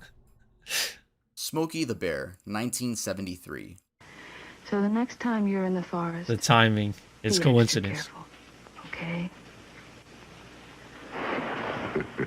If you knew it was me, would you have listened? Smokey the Bear is an advertising character created by the Ad Council and the U.S. I Forest love Service to raise Smokey. awareness Oh my against gosh. human-caused wildfires. Starting in 1944, Smokey's campaign has been the longest-running public service campaign in American history. Over the years, the campaign has fed some questionable ads, especially this infamous one from 1973. Actress Joanna Cassidy looks at the camera seductively as the camera pans slowly closer to her face. She talks about the forest and how we should all be careful with fire in the forest. Suddenly, her face turns into a mask, and it is And then revealed that Smokey was actually Cassidy all along and asks us, if we knew that it was him, would we have listened?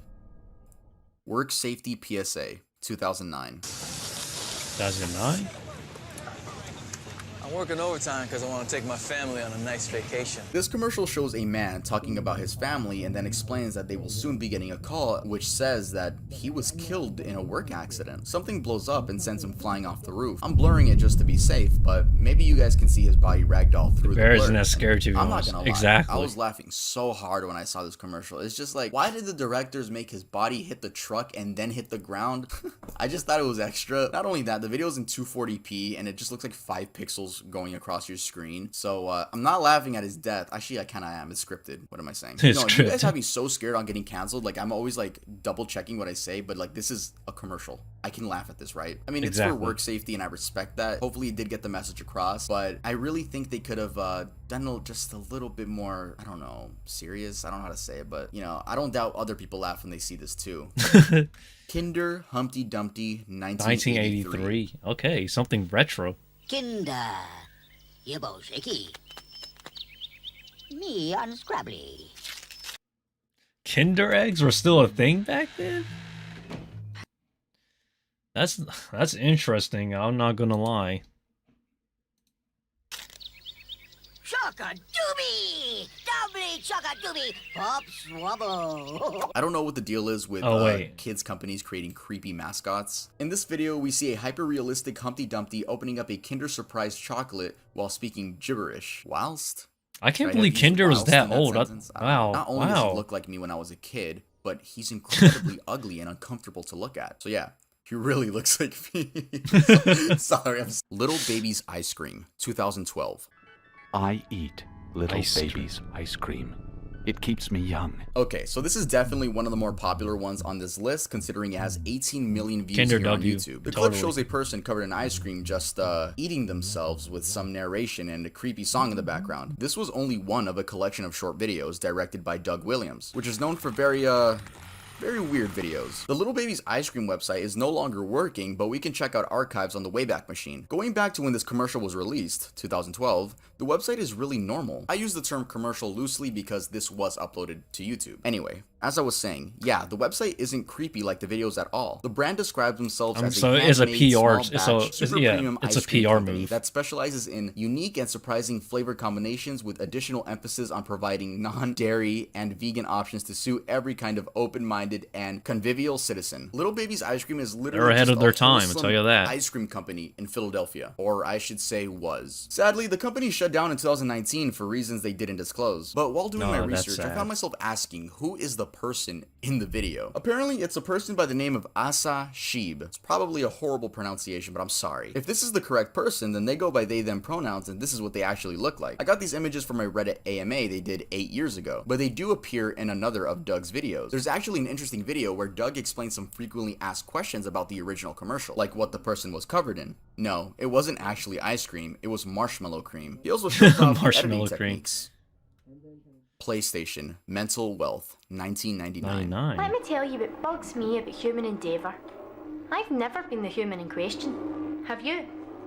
Mankind went to the moon. This advert shows an alien-looking Scottish girl talking about mental wealth. She's basically just talking about society, but I'm sure no one paid attention to what she was actually saying due to her face. She's a really scary-looking girl in this commercial, and by the end of her speech, we see it's a commercial for PlayStation. Why? I have no idea. Like, she didn't even mention PlayStation in the video. The commercial was directed by the GOAT himself, Chris Cunningham, who is known for collaborating with Aphex Twin on music videos. In case you're wondering, yes, they have the same type of weird vibe. I'm pretty sure he directed Rubber Johnny, which we have spoken about in another video. I'm sure he made her speak nonsense so the audience just focuses All on of PlayStation makes such a rather than weird what she's commercial. saying. In an interview with Games Radar, we find out her identity, and it's Fiona McLean. No, she's not actually an alien. She explains that she was only 17 at the time and got the audition through her booking agency. She didn't know they were going to distort her face, so when she saw the video, she was shocked. Fun fact, she was actually paid 10,000 euros, which equivalates to 13,443 US dollars. That's a fair. She was also given a free PlayStation. That's a fair amount of money. Sugar Rice Crinkles, 1960s. Isn't this the clown? Yeah, I seen this one. I hate clowns. Clowns terrify everybody. Why do they use clowns? Come on now.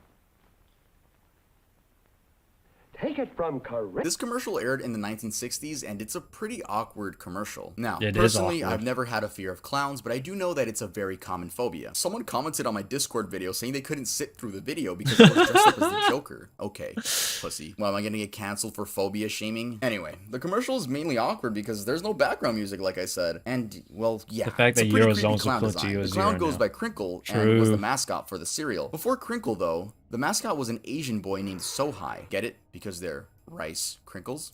Rice That's Asian. offensive. Yeah, pretty racist. They gave the Asian boy a stereotypical design, you know, lines for eyes and a racist voice that I bet the voice actor wasn't even Asian for. And you know how cereals used to have toys back in the day? I don't know if they still do, but their toy was Sohai pulling a wagon. Sohai pulled it himself. See me go. Faster, faster. Calbee That's Consomme offensive. Panchi commercials, 2007 to 2013. That one's been around for a while. コンソメコンソメコンソメパンチポンチじゃないよコンソメパンチうまさが効いてるコンソメパンチコンソメコンソメコンソメパンチ These commercials were made to promote chips by the Japanese company Calbee, but they for some That's reason more thought it was a good cringe. idea to use a human and a dog costume, and it just looks so unsettling. Not only that, but many weird things happen in these commercials, such as what seems to be a dark moment, the dog getting into a fight with another fake dog, and even getting abducted by aliens. The name Even of the I'm dog confused. is I don't even know Calbee what I'm looking Consomme at. Panchi. I hope I pronounced that right. If not, there actually is no consequence. Never mind. What kind of I chip have nothing more brand to is say that? about this. I thought this was a little bit more on the funny side, but I remember when I originally did find out about it, it did creep me out and definitely gave me some permanent memories.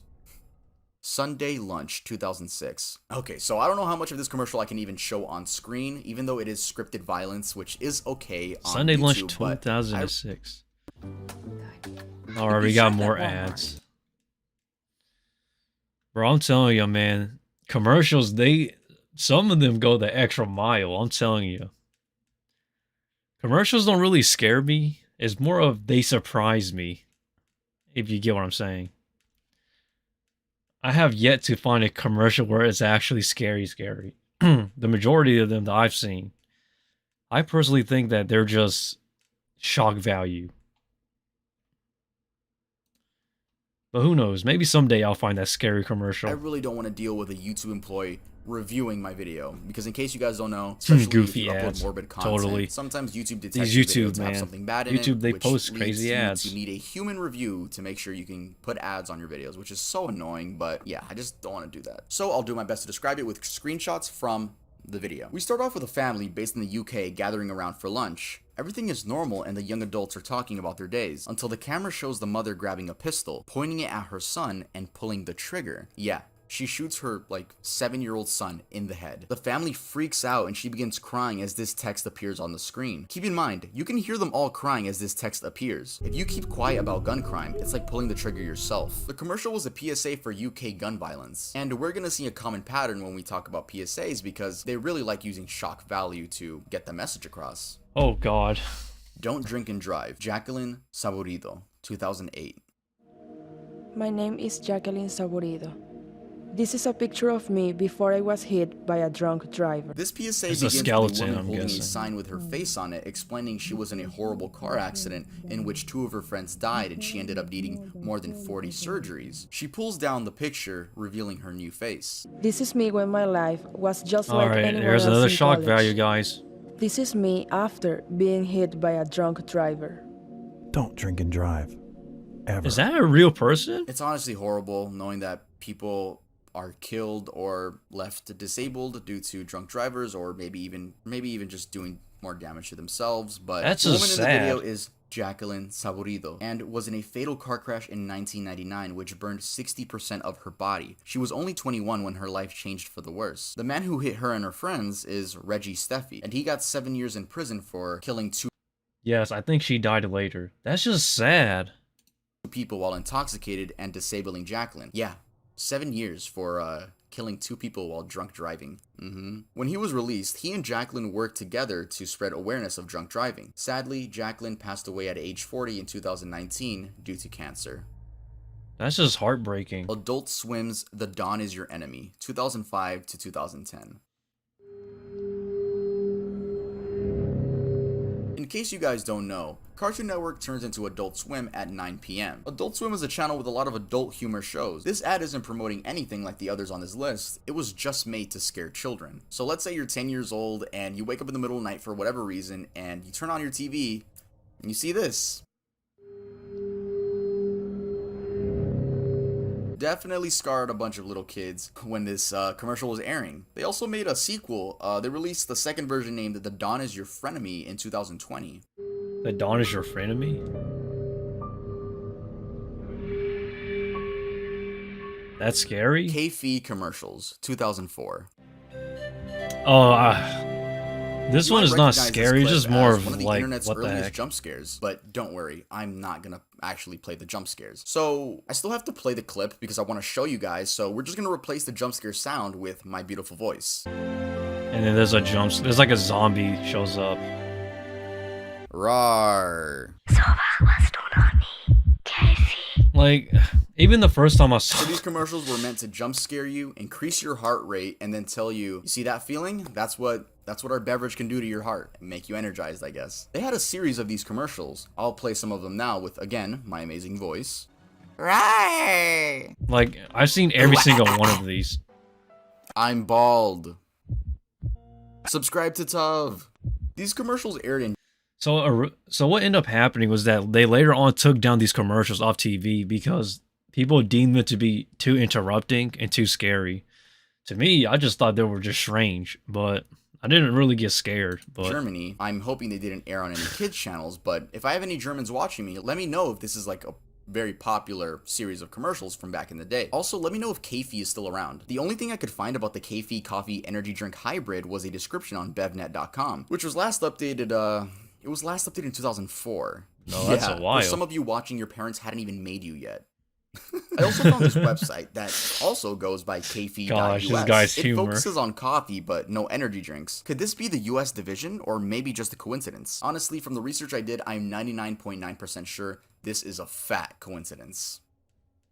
Burger King snake commercial, 2006. A man unwraps a burger, exclaiming, meat in his head. I think I He remember this realizes that commercial. he forgot a soda, so he gets up. Then we see another guy in a blue shirt looking at the burger, wiggling his And tongue his like a tongue, snake. yeah, his He tongue even gets goes down on out. the floor and wiggles to the burger like a snake, with a song playing in the background that corresponds to the action. He stretches up to the table and opens his mouth as wide as possible, and fits the entire burger in his mouth. I've seen this on swallows it YouTube all at before, once. so The other guy exclaims something in horror, and then the blue shirt male gets up and says, "The Burger King Triple Whopper. Eat like a snake." I really wonder how awkward this one was to film. Again, for some of these, I just can't provide context. I just have to show you guys how creepy they are. I don't know why these companies don't think about... I think these companies are really used to focus on shock value. They didn't even care if it was like bad shock value. They just wanted shock value so they remember the brand's name. But yeah, let's move on. Yoshi's Island SNES commercial, 1995. What do you think of when I say SNES commercial? If you said fat guy eating until he pops, then you would be right. What? When's too much, too much? To find out, we crammed everything into Super Mario World 2 Yoshi's Island. 60 more levels, massive enemies, huge Yoshi tricks, all served up with the latest graphic technology, Morphmation. No more. Sure you don't have... These ads, oh my gosh. So basically this Yoshi SNES one is just some guy getting bigger. Level. Obesity, man. It's a real thing. Super Mario World 2, only on the Super NES. Still the big one. I don't know either. Again, we're talking about shock value here. Honestly, there's not much more context I can provide to this. Yoshi's Island was an amazing game, and I remember playing it on my Game Boy Advance SP. It has an amazing soundtrack as well. Very good times. Very good times. Smoking Fetus, 1984. Never thought I'd say that. This PSA is an attempt to get pregnant women to stop smoking by showing a creepy 3D model of a fetus smoking a cigarette.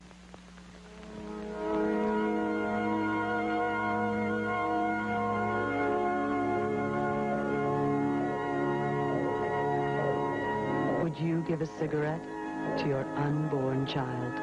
That's just sad. Every time you smoke while you're pregnant. Pregnant mothers, please, don't smoke. Don't smoke.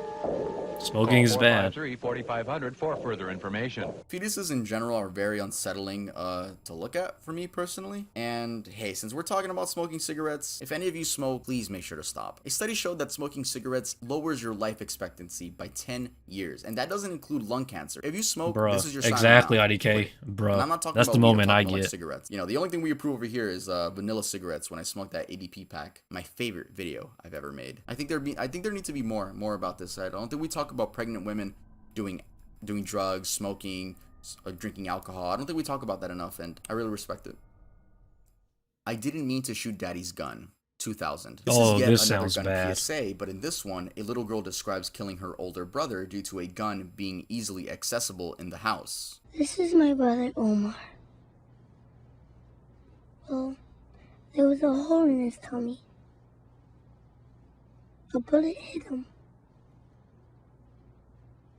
I saw red grass.